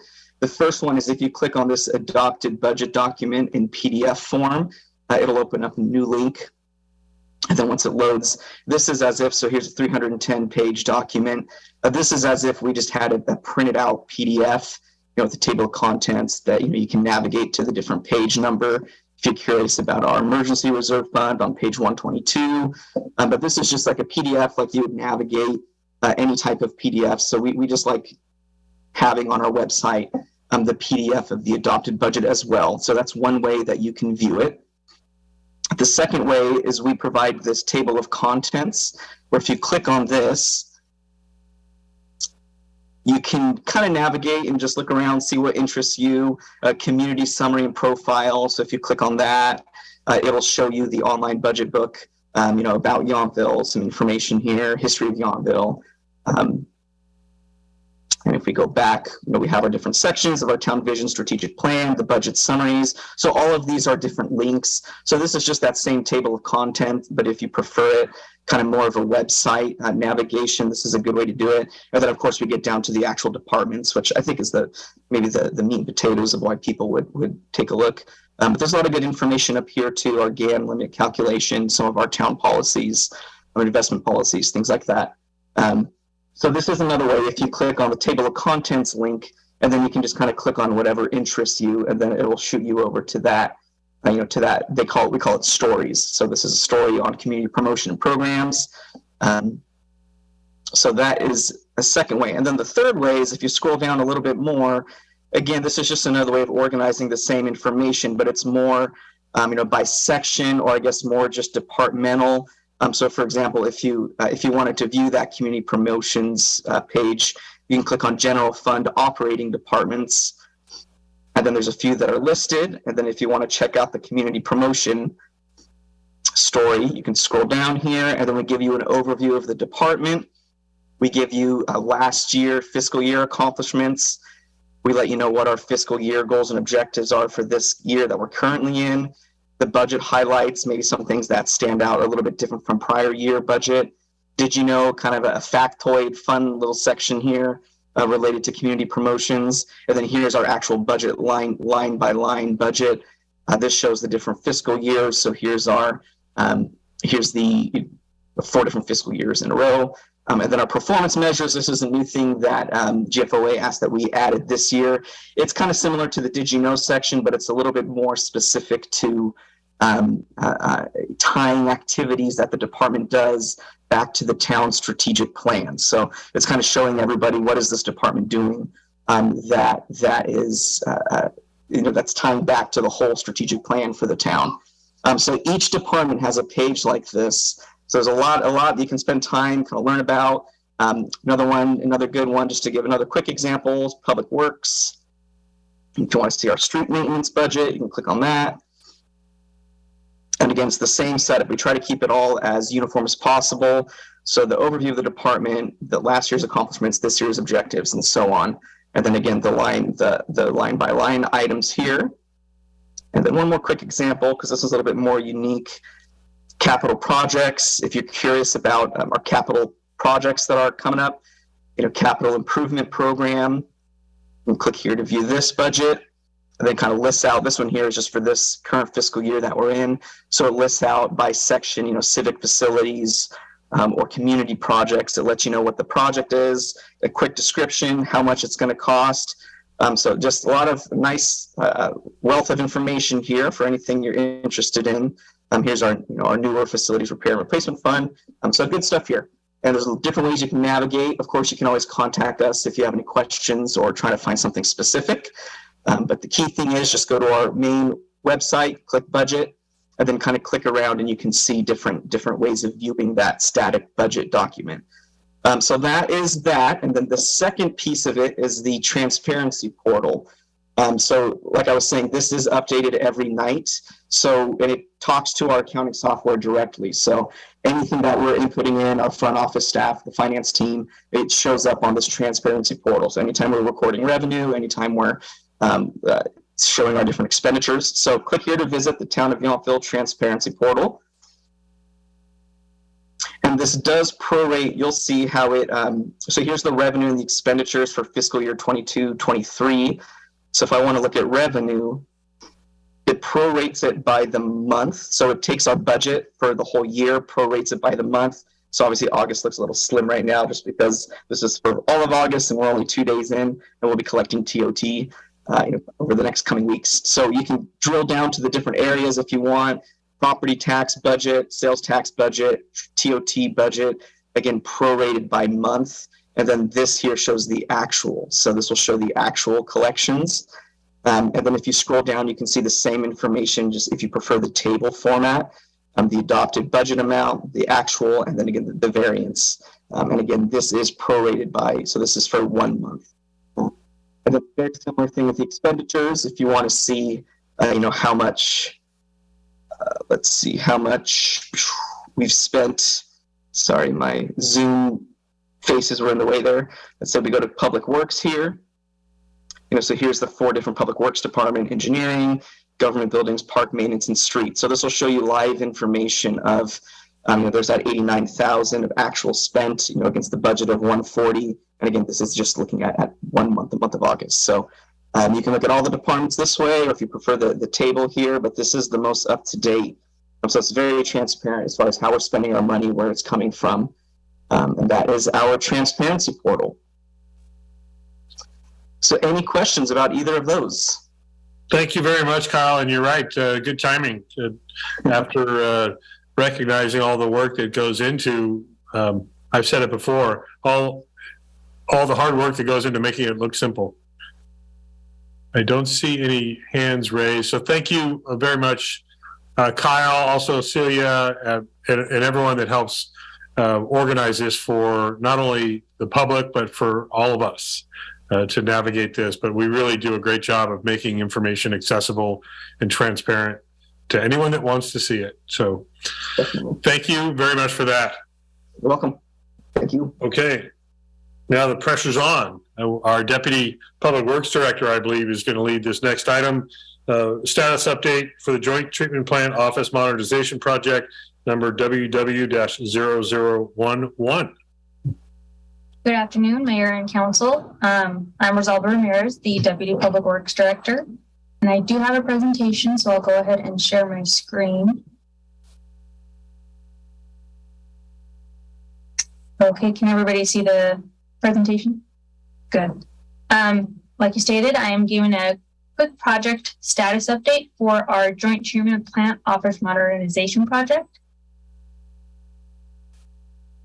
I wanted to give a little bit of project history because this project has been going on for multiple years. It's in our budget CFP project. And in 2019, we did contract with Greg Ledoux and Associates, an architecture firm, to create the architectural plans for this office addition. And what this project is adding an additional building or section to our existing treatment plant office facilities. The existing facilities were constructed in the 1970s and haven't really been updated since. So we're adding a couple different components, which include adding another building attached to the existing building.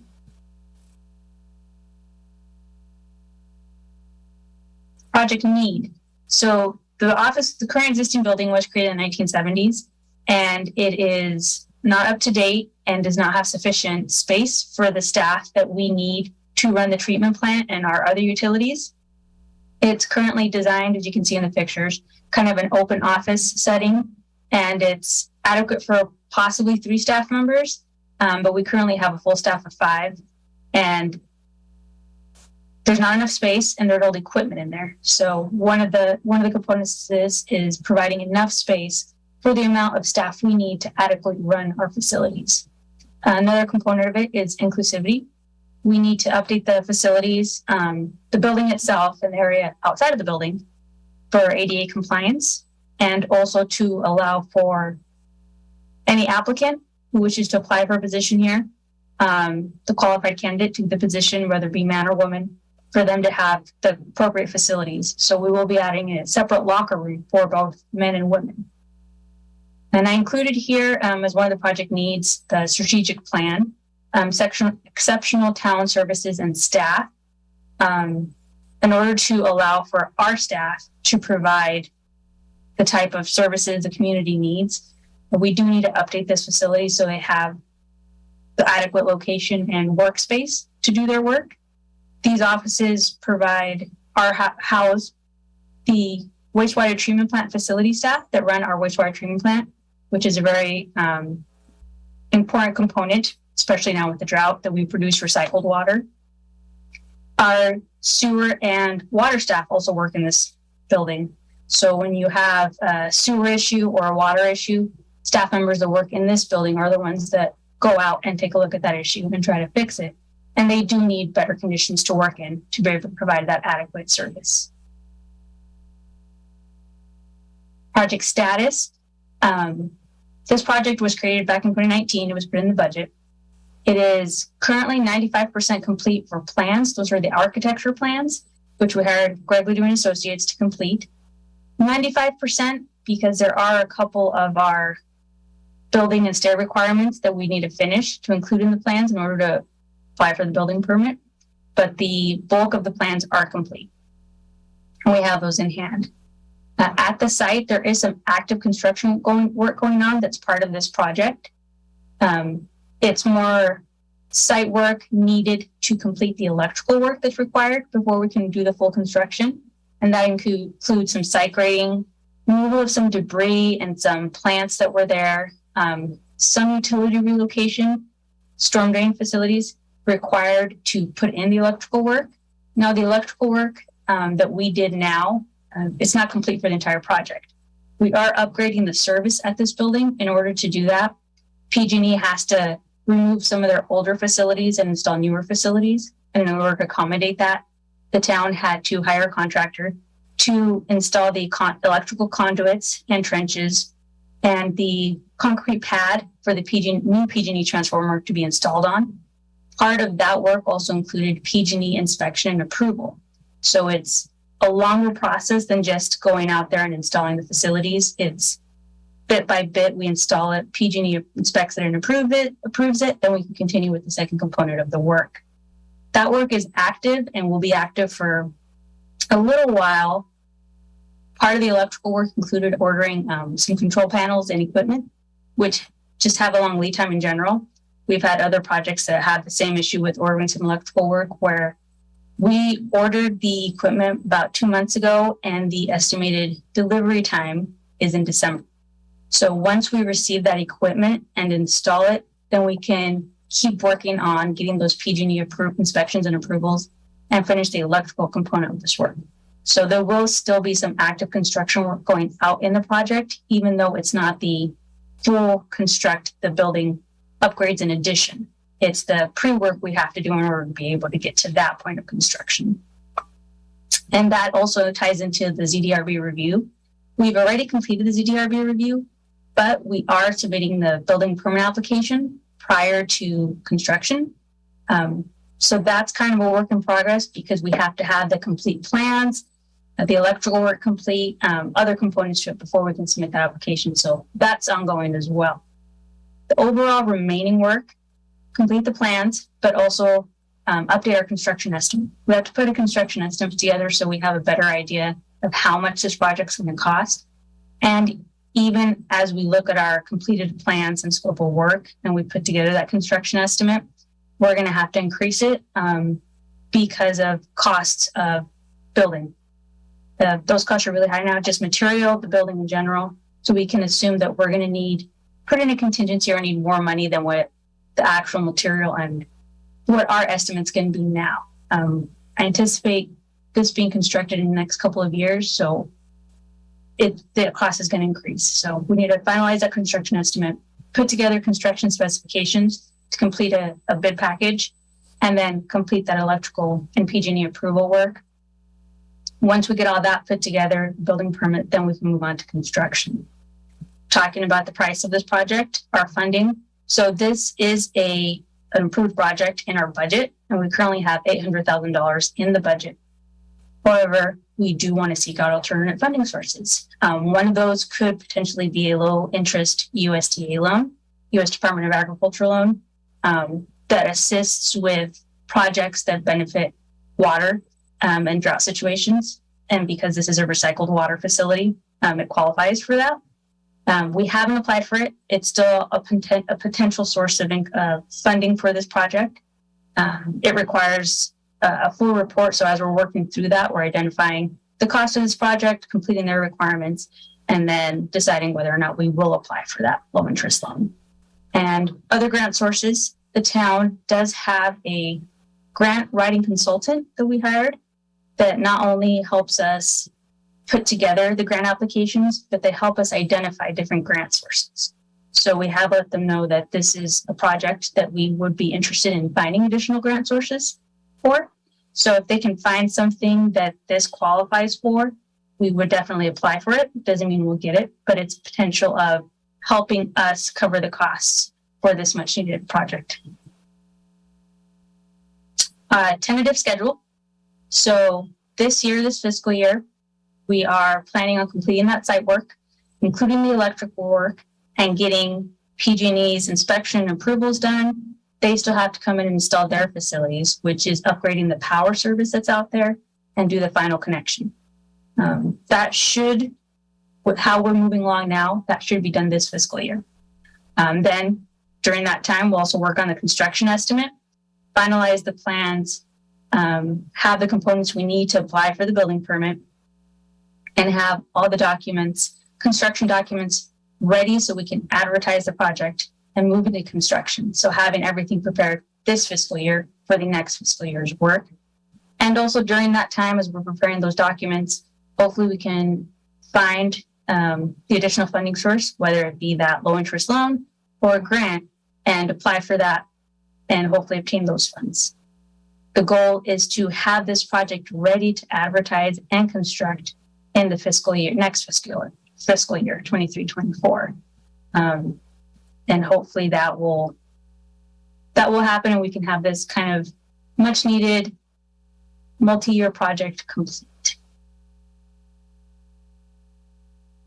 And I'm open for any comments or questions.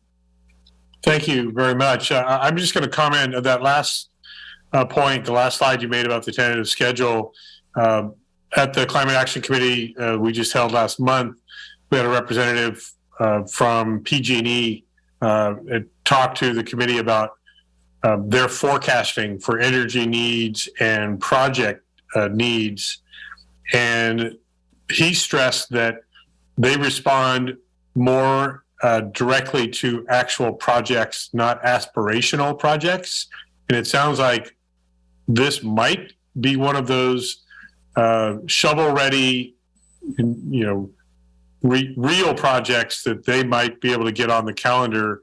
We know that in the past we've had significant delays with PG&E, and we've had to leave a project open-ended for many months. I hate to see this project have that same situation. So as soon as we can apply to get on PG&E's schedule, we should do so, assuming it will take a long time, but hopefully we can minimize how long it does take. We currently are on PG&E's schedule, so they have come out. We've had about 3 or 4 inspections from them already. I update them and let them know that we are waiting for that equipment, and that's pretty much the only thing holding us back right now. Once that equipment comes in, they can do their final inspections and then schedule their actual equipment removal. But we are on their schedule, and hopefully that helps us out. Great. Yeah, that's absolutely beneficial. And make sure you keep your eye on that schedule. I know you will. But I don't see any hands from council or any public comments. Eddie would have warned me about that if so. So thank you very much. I really appreciate the update. This is another one of those examples about what goes on that's almost invisible to the public because you don't see the work, but it's significant, kind of using a different definition of infrastructure work, because this really makes us be able to operate the infrastructure that the public sees directly. This is really critical, kind of behind the curtain stuff. So it's really important we continue to stay financially invested in it and make sure that our public works team can operate efficiently, effectively, safely. So thank you for that update. Thank you.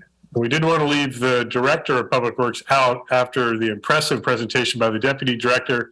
We'll let Director Ferns, who insists on being part of every meeting that we hold now, we're going to get, I know, shocking, a water conservation update. Here we go. Thank you, Mayor. I'm going to share my screen like usual. There we go.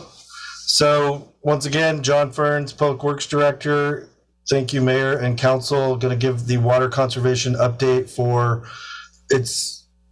the month of July. And I recognize we just had a meeting, so there's not a lot of information to share, but we're gearing up for this new fiscal year. So I think the information will be pertinent going forward. This slide is becoming all too familiar. It hasn't really changed in the last few presentations. We are in a severe drought and we're on the edge of extreme, and the state remains that way. The prior slide shows that most of the West is that way. Yes, we had a little bit of a reprieve the last couple of days, but that wasn't anywhere close to change the conditions that we're seeing. Jumping right into July of 22, you'll see that our total water consumed for the month of July was 36.4 acre feet. That was Rector water only, the municipal well, and remains inoperable, and Napa water is turned off at the moment. And you'll see that's actually a 28.7% reduction from last July when we were embarking on this water conservation journey. So the 51 acre feet was kind of our jumping off point at the beginning of last year. So you can see our conservation efforts have paid off greatly in the year that we've done this. Next slide is a new slide.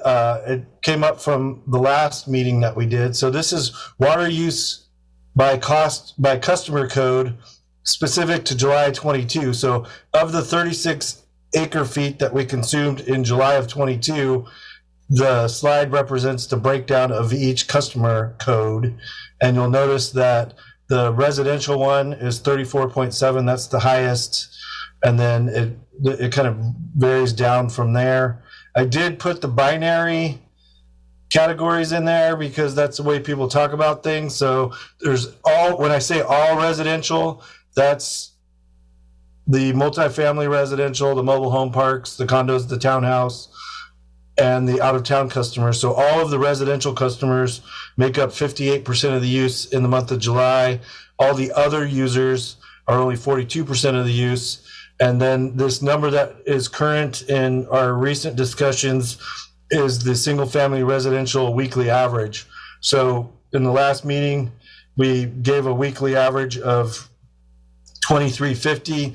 The actual weekly average for the month of July was 1,658 gallons. So there's currently about 16 in the 1 week, the one full week that's happened since our last council meeting.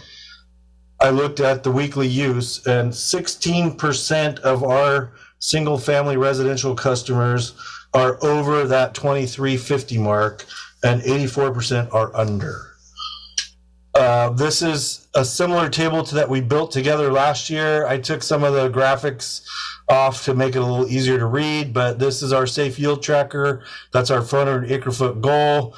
Month of July, we used 36 acre feet, which is about 9% of that 400 acre feet. And then in terms of education and outreach, the first thing that we did after the meeting last time was prepare a press release that announced that we adopted slightly different rules. That press release went out and it's available on the town's website. There's a link there. It's fairly easily accessed. There's a red ticker at the top for water conservation. In addition to the press release, we are ramping up our commercial outreach. So we consulted with the city of Calistoga, who has 2 full-time water specialists, and they helped us prepare information specific to the restaurant. So on the left, you'll see a sign that we're going to distribute for use in the restaurants where they can request tap water only, or tap water is request only, and a QR code that takes them to our water conservation page. And then the table toppers that say the same thing, that you can have drinking water upon request. Local information, we are, the upper left graphic are signs that we're putting in the parks to remind people that we are doing our part to save water. And that's why the parks may not be as green as they have been in the past. And then we are putting a series of banners up to remind people to save water, save California. It's a statewide challenge. And then a link at the bottom to our water conservation page. And as always, I remind everybody to please sign up for Ion Water. I had a fun conversation with the city of Napa about this today, and they're a little bit, I guess, jealous of the Ion Water connectivity that we are able to provide to our customers. I would say our number is creeping up, and we're at 313 accounts are enrolled, which is 37%. And with that, I will stop the screen share and be available for questions. Thank you, John. And I know that I warned you and our town manager that I volunteered us for our August 26th Climate Action Committee meeting at the request of Chair Wagenknecht. He invited a jurisdiction to offer subject matter for our next meeting, and I offered our Ion Water app that we'd like to present. I know that we will figure out which of our staff is able to make that presentation.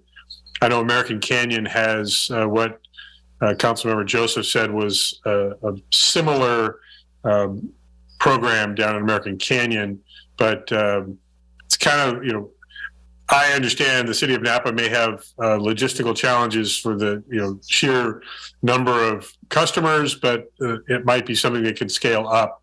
So we're happy to share what we've learned in that Ion Water app with anyone that'll listen.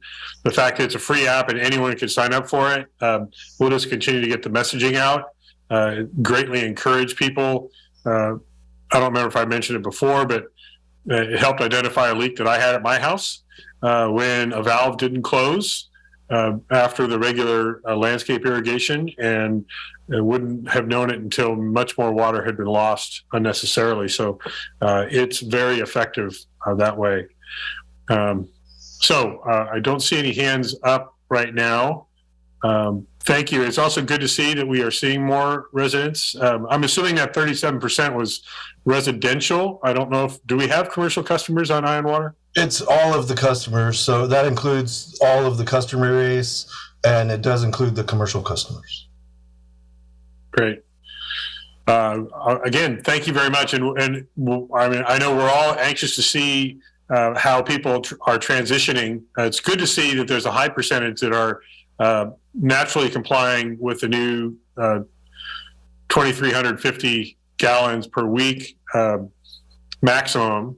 It's not a goal to achieve to use every gallon, but it's good to see that we have a significant number that are already within that limit. So hopefully more and more will continue. Great. Well, thank you very much, Director Ferns. Appreciate that update. Thank you. And we are going to touch every single department tonight with our reports. Next up is our town clerk, Eddie Gomez, on the election update. Eddie. Thank you, Mayor. Give me 1 second as I'm having to scroll through different screens as the Zoom holder and also the presentation. So 1 second, please. Share screen. There we go. So it's a quick elections update for this November 8th, 2022. And as you can see, so this is what has happened since the council approved the consolidation of the election. We launched the official council election page on July 1st. We posted the notice of election in English and Spanish in the town posting locations, as well as posted an ad on the Young Zone. We have attended trainings from FPPC and NETFA to prepare for the distribution and collection of nomination papers. And we have attended meetings with the County of Napa Assessor and County Clerk John Truman. As of right now, the deadline for the mayor nomination papers is August 17, 2022. For council member 6, which we have 2, is August 12th. Unless none of the incumbents decide to run for election, then the date will be extended to August 17. On August 26, we will be hosting a candidate orientation in the town council chambers. On October 10, 2022, the vote by mail ballots will be mailed to all registered voters in town. As I previously mentioned, we have 2 council member seats for a 4-year term and 1 mayor for a 4-year term. So far, 3 candidates have submitted nomination papers and 3 more residents have filled out nomination papers. Very similar about the deadlines of nomination papers, which can be distributed and collected between July 18, 2022 and August 12, 2022. Again, these deadlines might be extended. And the town clerk staff is issuing nomination papers during regular business hours, which is 8 a.m. to 5 p.m. Monday through Fridays. So when people want to pull out nomination papers, we check that they are registered voters so they can pull out nomination papers. And we are encouraging everybody right now that is interested in running for either council member or mayor to contact us at the town clerk office to make an appointment to learn more about the nomination paper process. And those can be done by email, to townclerk@whiteville.com, calling us as well, the town hall, which is 944-8851. And residents and interested people are welcome to visit our elections page, which is townofyoungville.com/elections. And that's the update so far. Any questions? Thanks, Eddie. Can you remind folks the qualifications required for someone to run for office? They have to be a registered voter in the town. And at least 18, correct? Oh, sorry. Yes, at least 18. Yeah. Be hard to register if you were under 18.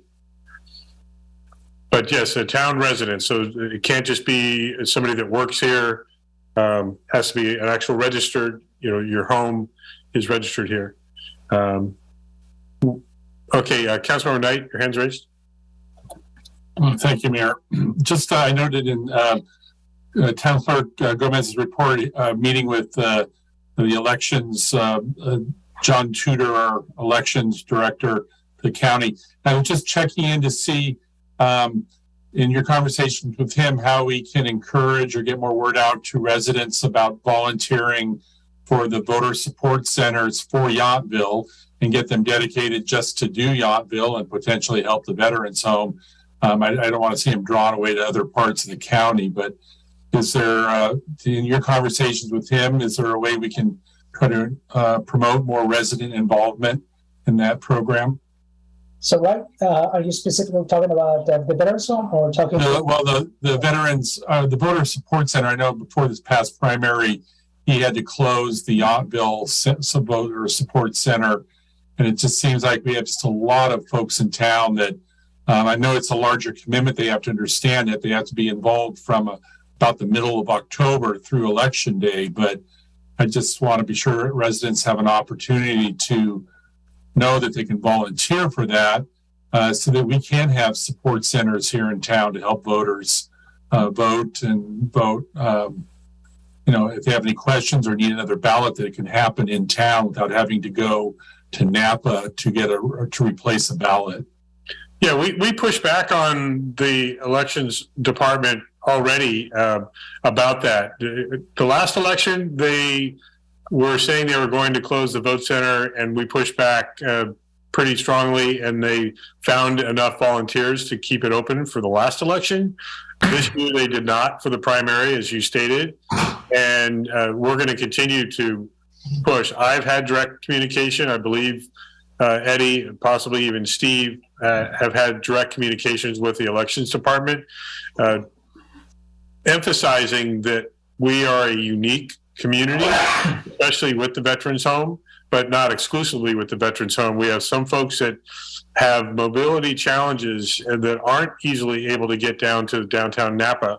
And so the response we received prior to the primary was he just needs more volunteers. And so we'll continue to get that messaging out. I don't know if Steve, looks like you might have more to add to that. Well, what we are doing is we have obtained some basic information from Mr. Tudor's office, and Samantha and I are working on storytelling to get a story out in the paper to help. We're also working with Whitney Diver McAvoy with the Chamber, and we're really trying to approach some of our volunteer base that might be interested.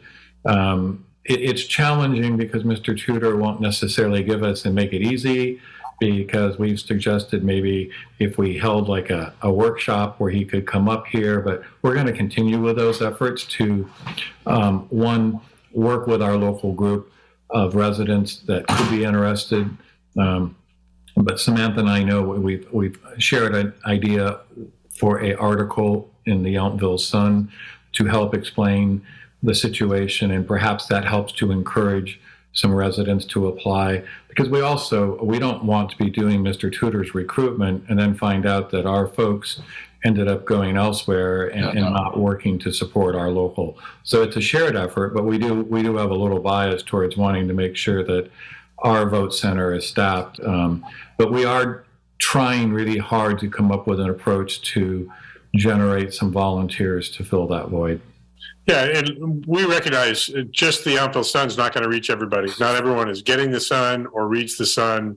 We're going to put it on our social media platforms as well, and I suspect we'll probably post it around town.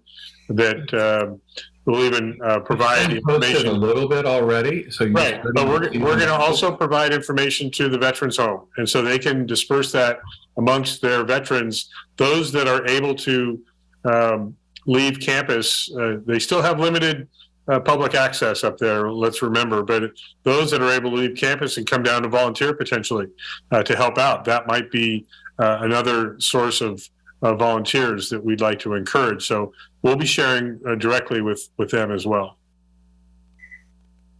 Any other questions for Eddie? Now, the folks that have turned in nomination papers, that information is public information. Is that correct, Eddie? That is correct, Mayor. If people want to see who has filled out nomination papers, they're welcome to come to Town Hall and see the nomination papers themselves. Are you posting on the website in our elections link those that have submitted qualified candidate papers? The town does not post this electronically. We just handle it via people visiting the town to see the nomination papers. The public is also welcome to email us to receive that information, but no, we're not posting it on the website, and that is fine based on our training on the FPPC, because then requirements change a little bit if we post on the website. Are you able to share with anyone that's watching right now who those three that have finalized and not, are you able to do that? I believe so, as long as Town Attorney Bell is okay with that. Is that correct? Is there a question to share the names of the people who have pulled nomination papers?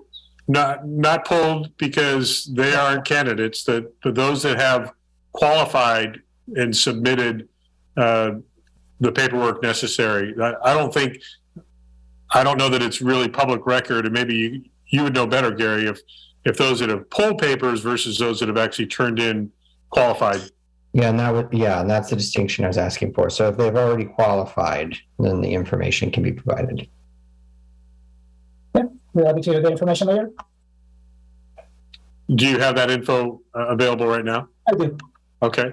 So just the qualified applicants, please. The qualified applicants are Mr. Robert Moore, Mr. Ken Clark, and Ms. Margie Muller.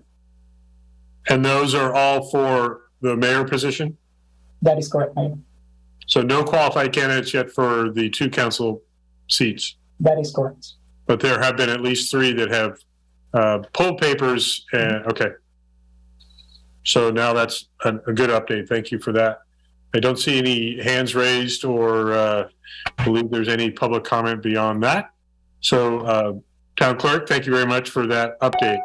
You're just getting started with how busy you're going to be. Same with Hillary. Good luck with that. Thank you. Okay, moving on to our next informational report, update and discussion regarding fractional and co-ownership of residential real property. We're going to hear from our town attorney, Gary Bell. Thank you, Mayor and council members. At the last meeting, the town council asked for an update regarding fractional and co-ownership of residential real property. So that's what this is. Be an opportunity for discussion and feedback to staff if it's any different. You'll probably recall there was an update last April or 2 Aprils ago in 2021 on a similar topic. Some things have changed since then, particularly the adoption of the new zoning code, which has a new requirement in it, which I'll discuss here in a moment. But I'll give an overview of what these arrangements are, and then I'll describe 3 different provisions of the municipal code that likely apply to this type of arrangement. So there are companies that are offering this and are putting together purchasers of some fraction of residential real property. It might be half, it might be a quarter, it might be 1/8. 1/8 is a common fraction of residential property ownership. The company then forms an LLC, and the 8 different parties own 1/8 of the residential real property. The LLC agreement, or member agreement for the LLC, dictates how expenses are paid for, and then also grants rights to occupy the property for a period of time.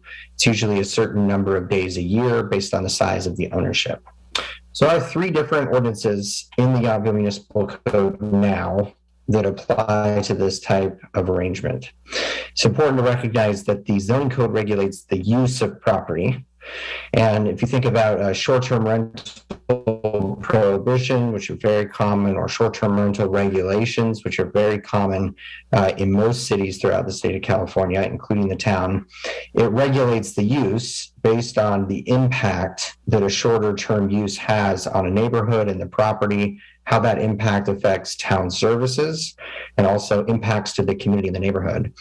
So it's beyond a dispute, I think, at this point, that that short-term rental regulations are permissible, and it's easy to extrapolate from there to a type of arrangement where there are shorter term stays between owners, and the town's authority to regulate that differently than it would a single ownership, single family home. So there is a short-term rental prohibition in the Yonville Municipal Code, no rental for 30 days or less. That existed prior to the zoning code update and was carried over and continues to exist in the zoning code now.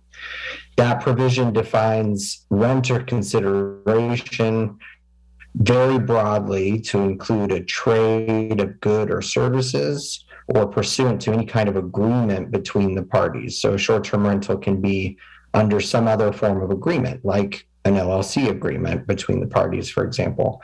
Could also be a business agreement or a promotion that's given in connection with a tour or other things. So it does not require that money actually change hands, as you might see in a more traditional rental arrangement where a tenant gives money to stay there for a month or a period of time. It can include other things, exchanges of trade and goods and services and other agreements like this. So the short-term rental prohibition likely applies to this based on the broad definition of short-term rental in the municipal code. The second is the rental registration program that also has a requirement that long-term rentals be registered with the town and includes a very broad definition of renter consideration. Similar to the short-term rental prohibition, it was drafted and the town council adopted a very broad definition of that. So renting out for longer periods of stay, even when there's not money changing hands, if you're trading goods or services or under any kind of agreement, that also triggers the rental registration requirement under the municipal code. And then finally, with the recent zoning code update, there is now an express prohibition on timeshares, and that's included in the municipal code now. And that refers to arrangements where the use or occupancy or possession circulates among purchasers of intervals of ownership according to a fixed or floating time schedule. And that's just another way of how you write into law what a timeshare is, and as you would commonly think about a timeshare. So do apply to this type of arrangement in the municipal code, including the express prohibition. So that's an overview of the three different laws that apply to this and an overview of what these types of arrangements are. There's some additional information there in the staff report on what distinguishes a zoning ordinance from an ordinance that regulates who can occupy a property. That's an important distinction because there are other requirements for an ordinance or a law that regulates who can live together, as opposed to something that regulates the use and impact of a particular use, which is the proper topic of a zoning ordinance and what your three zoning ordinances currently do for this type of use. So with that, I'm happy to answer any questions or go into more detail on any of these topics. Thank you very much. I'll ask if you can update the status of other jurisdictions around California that have either modified their local laws, in most cases to prohibit fractional ownership or what they're considering timeshares, and where things are in the courts with some, if there have been any precedent setting or clarifying cases that say you cannot prohibit it, you can prohibit it with certain circumstances. Has there been enough activity in the courts with outcomes that we've learned? So we're still waiting on a Court of Appeal opinion that directly touches on this, although I think that the analogy to short-term rentals is pretty easy to make. So it's a pretty clear authority to regulate short-term rentals, and the relationship between that and this type of arrangement, I think, is pretty clear. But the town is in good company. Many cities have expressly regulated and prohibited timeshares, as that's defined here, or some similar definition to what's defined in the zoning code currently. And then, of course, many jurisdictions regulate or prohibit outright short-term rentals and have some kind of rental registration program similar to the town. But we are stating, so just some jurisdictions have gone the other way too. So I do want to give a fair side of that. Some have said timeshares are specifically allowed in these particular zones and with the use permit and regulate them the same way the town regulates other types of commercial activities, a use permit, and take the position that it is a commercial use. It's not residential in the way that you would see in one of your residential zones here in town. It's commercial. It should be regulated as any other commercial use because of the impacts and require a use permit for it. And an example of a jurisdiction that went in that direction is St. Helena recently, earlier this year, amended their code in that exact way. But then the legal battle there is the definition of a timeshare. When you say you're prohibiting timeshares, and then someone else says, but it's not a timeshare, and that's the trick, right? Yep. Yeah, and so I know that Carrie Hayes is on here as an attendee. She's submitted a public comment. I'm going to invite her in a moment to either read that or speak to her thoughts on this, since she's been very patiently sitting through, I think, our entire meeting today. We certainly want to give her a chance to address it. But before that, are there questions specifically of the informational report from council? Councilmember Knight. Thank you, Mayor. And thank you, Town Attorney Bell, for your report. So what I guess I gleaned from what you've said is that we really have probably the most prohibitive, in combination with our different zoning ordinances, the most prohibitive ordinances that we probably can legally put into our zoning documents. And reading your report, I was surprised. I guess it seems like you say St. Helena has selectively enforced that in certain zoning districts. And that seems like a much more complicated response and maybe leads them to potentially be challenged, because I'm not sure how you choose one zoning district over another. But what I'm hearing from us is that we basically set our rule across all our zoning districts. So that's right. The town does impose the rule for all zoning districts, requiring it in some or allowing it in some zones and not others. Is similar to the commercial zone. There's a list in the municipal code, the zoning code now. Here are the permissible uses. Here are the uses that require a use permit. And most of the town's land use designations do that. They'll have a list of permitted uses and a list of uses that require a use permit. And requiring different uses or allowing different uses in different zones and distinguishing between zones is definitely something that a zoning code can do. And so you could define, and St. Helena did, it as a commercial use, include a definition, and then designate a zone or multiple zones in which that use is allowed subject to a use permit. Thank you. Do you think, Gary, and I apologize for asking you to evaluate what a court decision might be ahead of time. I'm sure you hate to do that, but do you think that there is a likelihood that if a use was allowed in some areas and not others, it would be more likely upheld than if it's an outright prohibition in all cases? I'm thinking specifically of the example in the city of Napa where they have cannabis retail allowed for at least the beginning of cannabis retail in Napa only in industrial zoned areas, so very strictly limited where they could do it. They've since expanded that, but would it be comparable to that situation to have a more likely favorable view from the courts?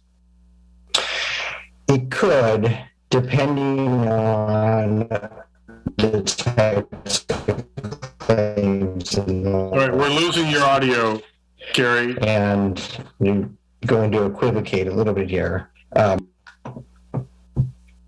We lost your audio for a moment there. Can you hear me now? In this moment, yes. Okay. Apologies for that. It will depend a little bit on what the lawsuit focuses on. So if the lawsuit is focusing on this is an impermissible regulation of who can live together, that's not going to matter if it's in one zone or another zone, because that's not a proper regulation if they're bringing that type of claim. If they concede that this is a use, as St. Helena and many others have taken a position, and I think is a proper position, then distinguishing between zones, just like any other use, is something that all zoning codes do, and I think it's likely, including complete prohibitions, would be likely to be upheld, even prohibition. So it depends a little bit on how the lawsuit's framed and what they're challenging. And you brought up St. Helena. That is, I think, a somewhat of a unique situation where they prohibited a specific company's business model, then was sued by that company, and then they changed their local ordinance to prohibit that business. That seems unique to some of the other cities that have been more proactively prohibiting, limiting or prohibiting. Is that accurate? Well, I do think their ordinance was generally applicable, and it applied to timeshares as defined. The arguments in that case were about selective enforcement against everyone who had some kind of co-ownership arrangement, and then whether or not it was a permissible use of the zoning authority. Could the city regulate who could live together? We're losing your audio again. That was the main argument there. We lost your audio on those last couple sentences. Are you able to turn off your camera if that's going to help us with the bandwidth? Apologies. Okay, we might be okay now. Can you hear me now? Yes.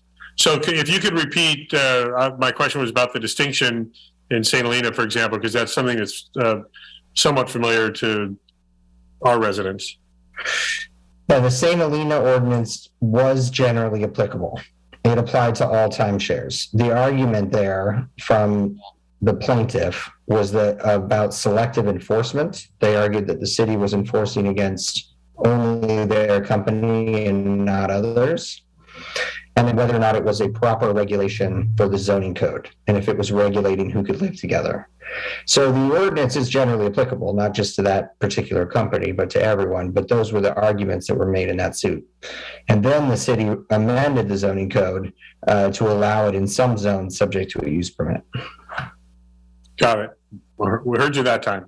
Great.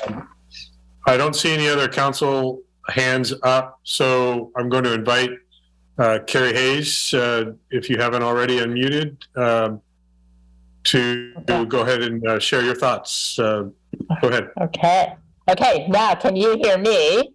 Thumbs up. Okay. Yes. I only caught bits and pieces of what Gary was saying, given the audio. So hopefully this won't be redundant.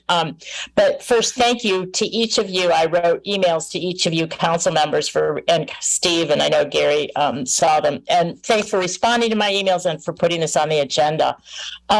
My underlying interest behind my couple of questions is just really supporting decisions and subsequent policies and ordinances that directly retain the neighborhoods as neighborhoods and our community, which I know the word community is a bit of a vague term, but I'm guessing you know what I mean.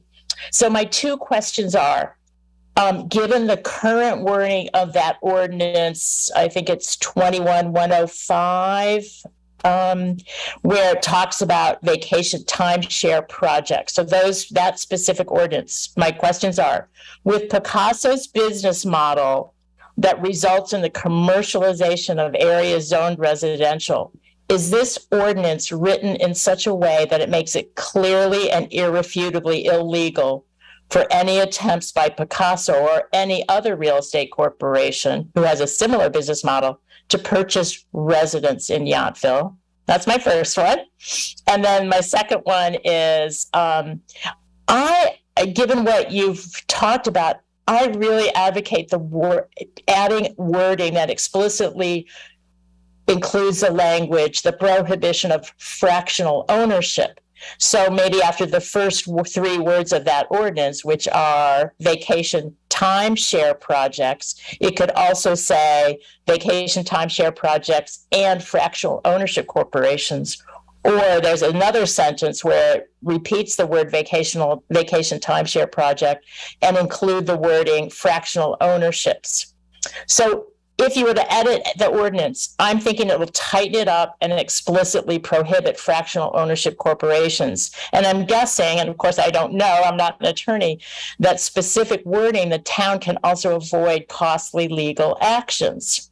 So my question with all that intro is, what legal problems, Gary, do you see, if any, to specifying this type of commercial business in the ordinance, even if you think it's not necessary, like it's a nice to have, but, said a little bit more simply, what problems, if any, would be associated with adding specific fractional ownership language in the ordinance? Over. Thank you. Questions done. Thanks. And I know that since we've interacted, I've shared, there are existing LLCs that own property in residential neighborhoods already that are not related to any individual company.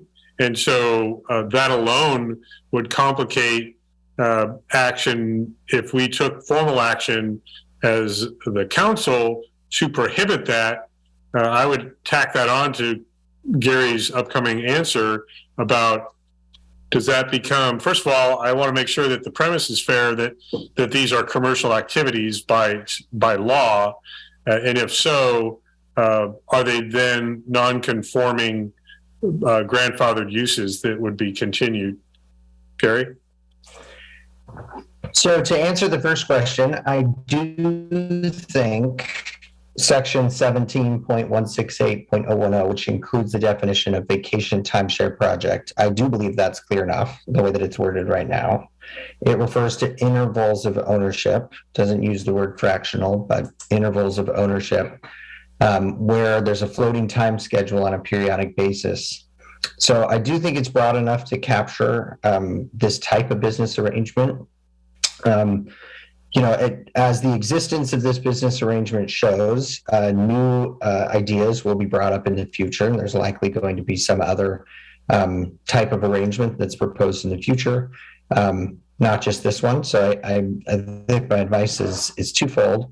One is, does it sweep too broadly? That's always a risk of a zoning ordinance. Are you capturing only the things you're concerned about, or also other things you're not concerned about? And then in the future, perhaps amending it to address a particular arrangement. But I do think it's broad enough the way that it's currently drafted. And do you see the difference that I brought up about there are many LLC-owned properties in residential neighborhoods already in town that are not part of any particular company? How would that situation exist going forward? Would it be like a typical non-conforming use in our commercially zoned areas?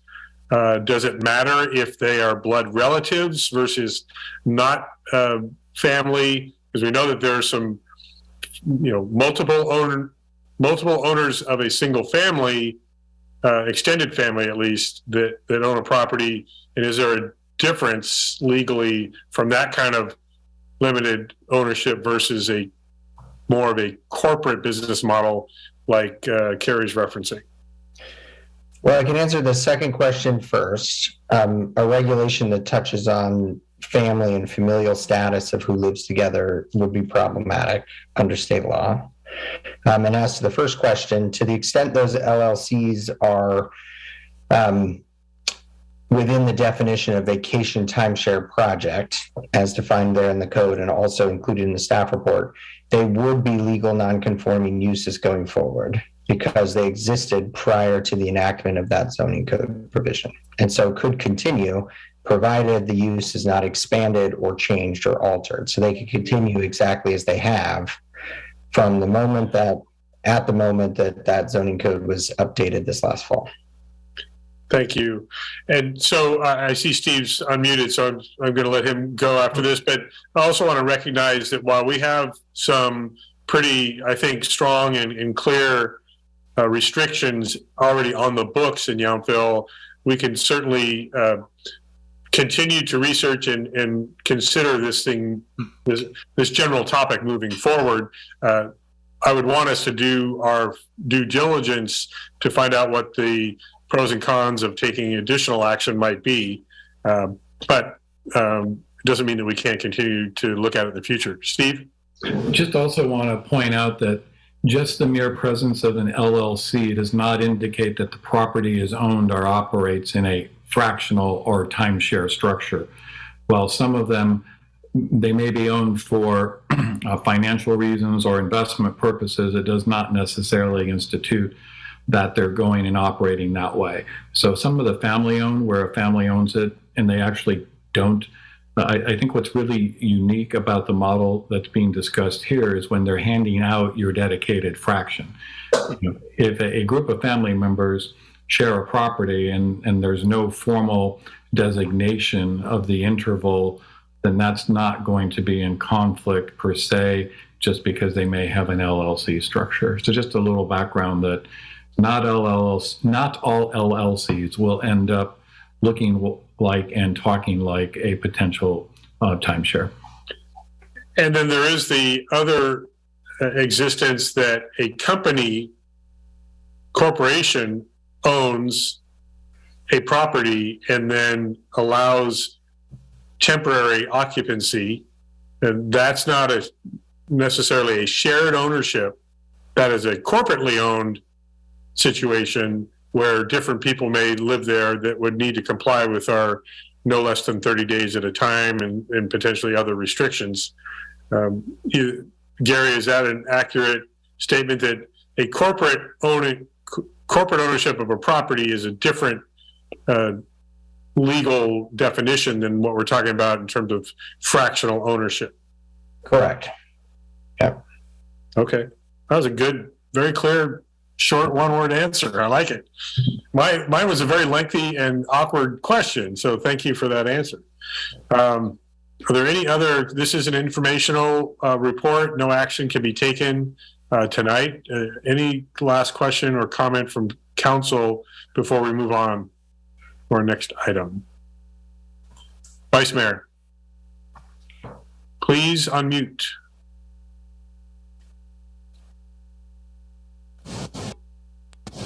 I'm sorry. I just wanted to ask Gary if we absolutely could not name the particular corporation that we are referring to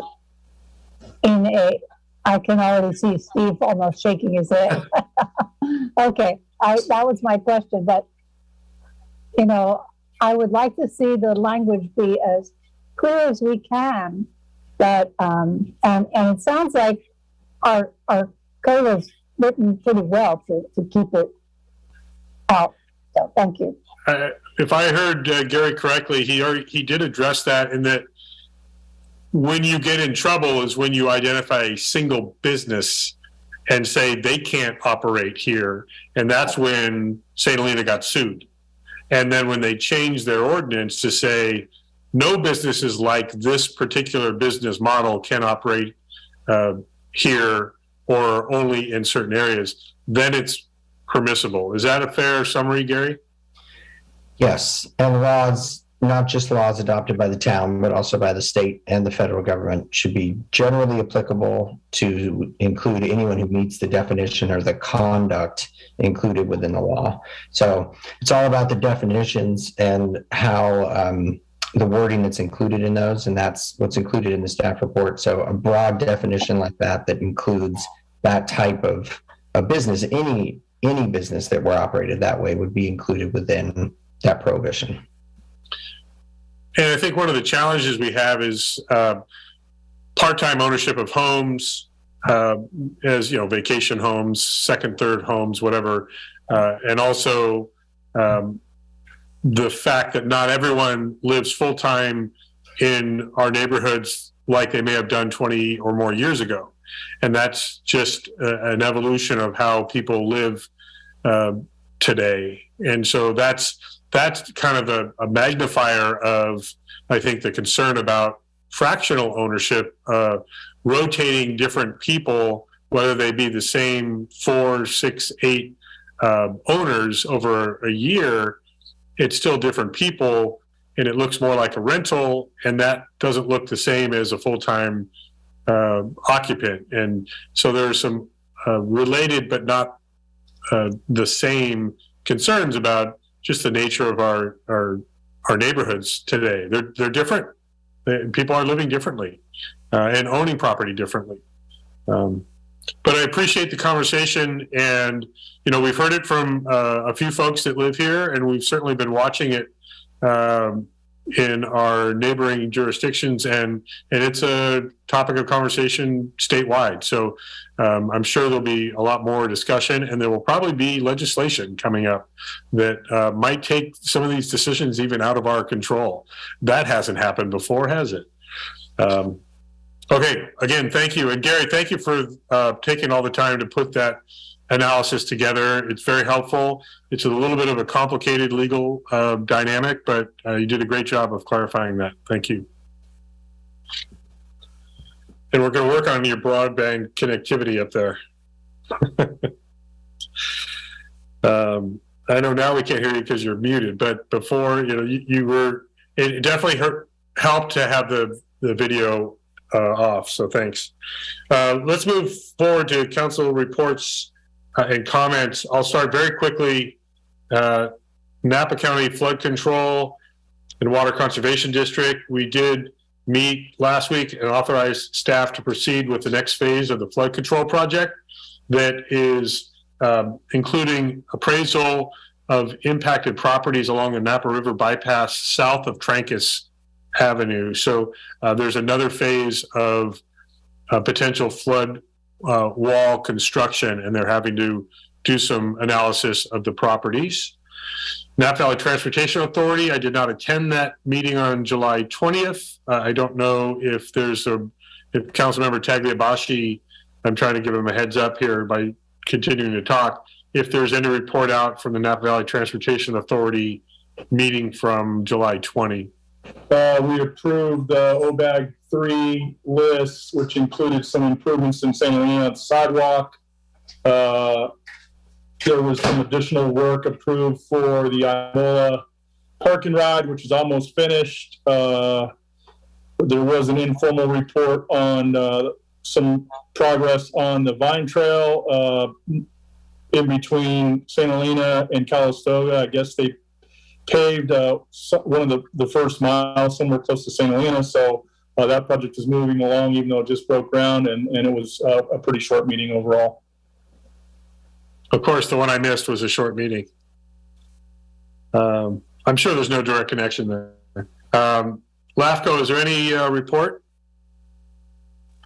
Yes, just quickly, LAFCO met yesterday. We're just starting a new municipal service review for the Silverado Country Club area, and that's going out for public comment. We also welcomed our new commission attorney, also known as Gary Bell, the town attorney. And we also had a special presentation by John Ferens, and we wanted to highlight the JPA that the town entered in with Napa Sand, because when we put together our big MSR on water and wastewater, we were looking for different shared activities we could do, and this really worked out great. So we highlighted that at our LAFCO meeting yesterday. And I met last week for Cal-LAFCO board and Cal-LAFCO ledge meeting, but I will not, maybe I'll update that at another day.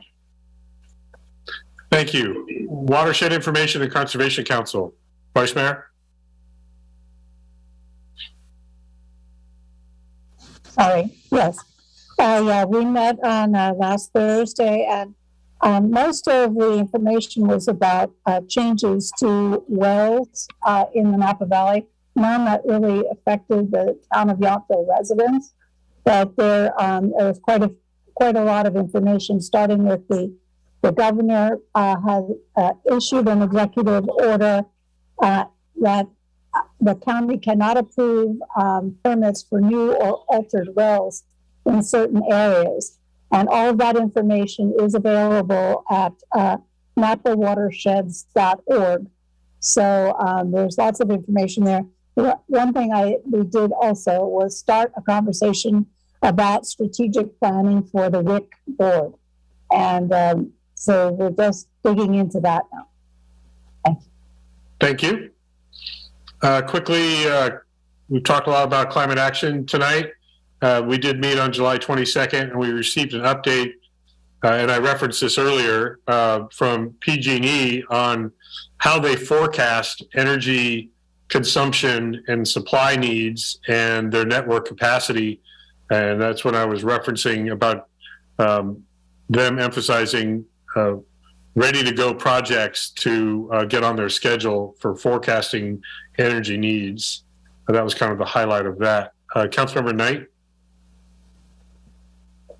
Thank you, Mayor. I just wanted to thank the Public Works Department and especially Deputy Director Ramirez for the Forester Park Forester three-wheel park, the ADA conversation webinar that they presented last week. I believe maybe the mayor and I attended, and also want to thank Deputy Director Ramirez for publishing the announcement for that in English and Spanish so all our residents were aware of that meeting. So thank you. It was a good meeting and very informative. Yeah. And I have that in when we get to our reports and announcements. I was going to be referencing that meeting, and I will. But thank you. Yes, that was a helpful workshop to have for Washington Park.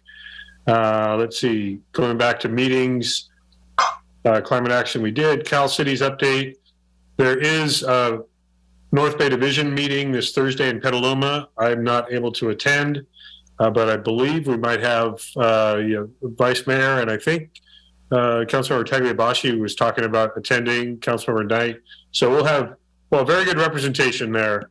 Also, the Cal Cities annual conference is coming up September 7th through the 9th in Long Beach. I'll be attending a past president's luncheon on September 7th. And I know that many of us, including the town manager, will be attending that conference. Any other ad hoc meeting reports? If not, I have a few announcements. Okay, I'll just jump to those. I did sign in a meeting or two ago, Councilmember Knight commented on a letter that I signed through the U.S. Conference of Mayors related to gun safety legislation. So I wanted to bring up that I also co-signed with over 150 mayors in the U.S. Conference through the U.S. Conference of Mayors, again in support of the Respect for Marriage Act, which is H.R. 8404 for marriage equality nationwide. And that bill passed in the House 267 to 157. So it was bipartisan and is headed to the Senate for consideration on August 8th. So hopefully there will be support there for marriage equality in Congress. Also last week that Councilmember Knight just mentioned, thanks to our Public Works staff for holding an online public workshop introducing the Washington Park ADA improvements for Forester Park and Three Weirs Park. We got good feedback from local residents. It's just early stages of that. There were some concepts shared, some feedback given, and much more to come going forward. I also attended an online webinar hosted by Cornell University on the topic, The Price of Water, Sustainable Solutions Through Advocacy. And it was interesting to hear there were two panels. Most of the panelists were from the Midwest and East Coast, but it was interesting to hear some of the similarities with why water and water systems are so expensive. Water quality certainly factoring into that. So that was an interesting 2-hour webinar. Also, as was brought up, I think just before our meeting, there is an organization coming to Yountville, the World Affairs Napa Valley. The World Affairs is a global organization, and there is a new chapter, the World Affairs Napa Valley, that is opening, and its initial quarterly meeting is coming up on September 8th. So many of us are going to miss it, unfortunately, because we'll be in Long Beach. But they are welcoming the keynote speaker, who is Heidi Kuhn of the Roots of Peace organization. And many of us are familiar with Heidi and Roots of Peace. They've been active really across the globe, but also here in Yountville. They've been in existence for about 25 years. It's the 25th year operating.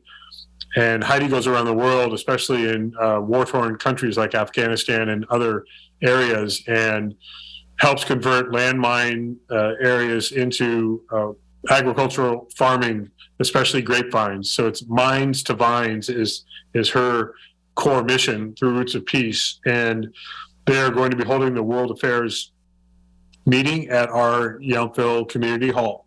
And they plan on being there every quarter. So we'll be seeing a new partner coming to Yountville with some very good global initiatives. Also, speaking of a wonderful partner in Yountville, this year is the 24th year that the V Foundation Wine Celebration is going to be here in Yountville. It'll be over at the estate Yountville, as it has been for over 2 decades, starting Thursday, going through Saturday night. And they have on Saturday morning, a free, as they do every year, a free public seminar available to anyone that wants to go. This year, they're focusing on early detection, research, and treatments of cancer.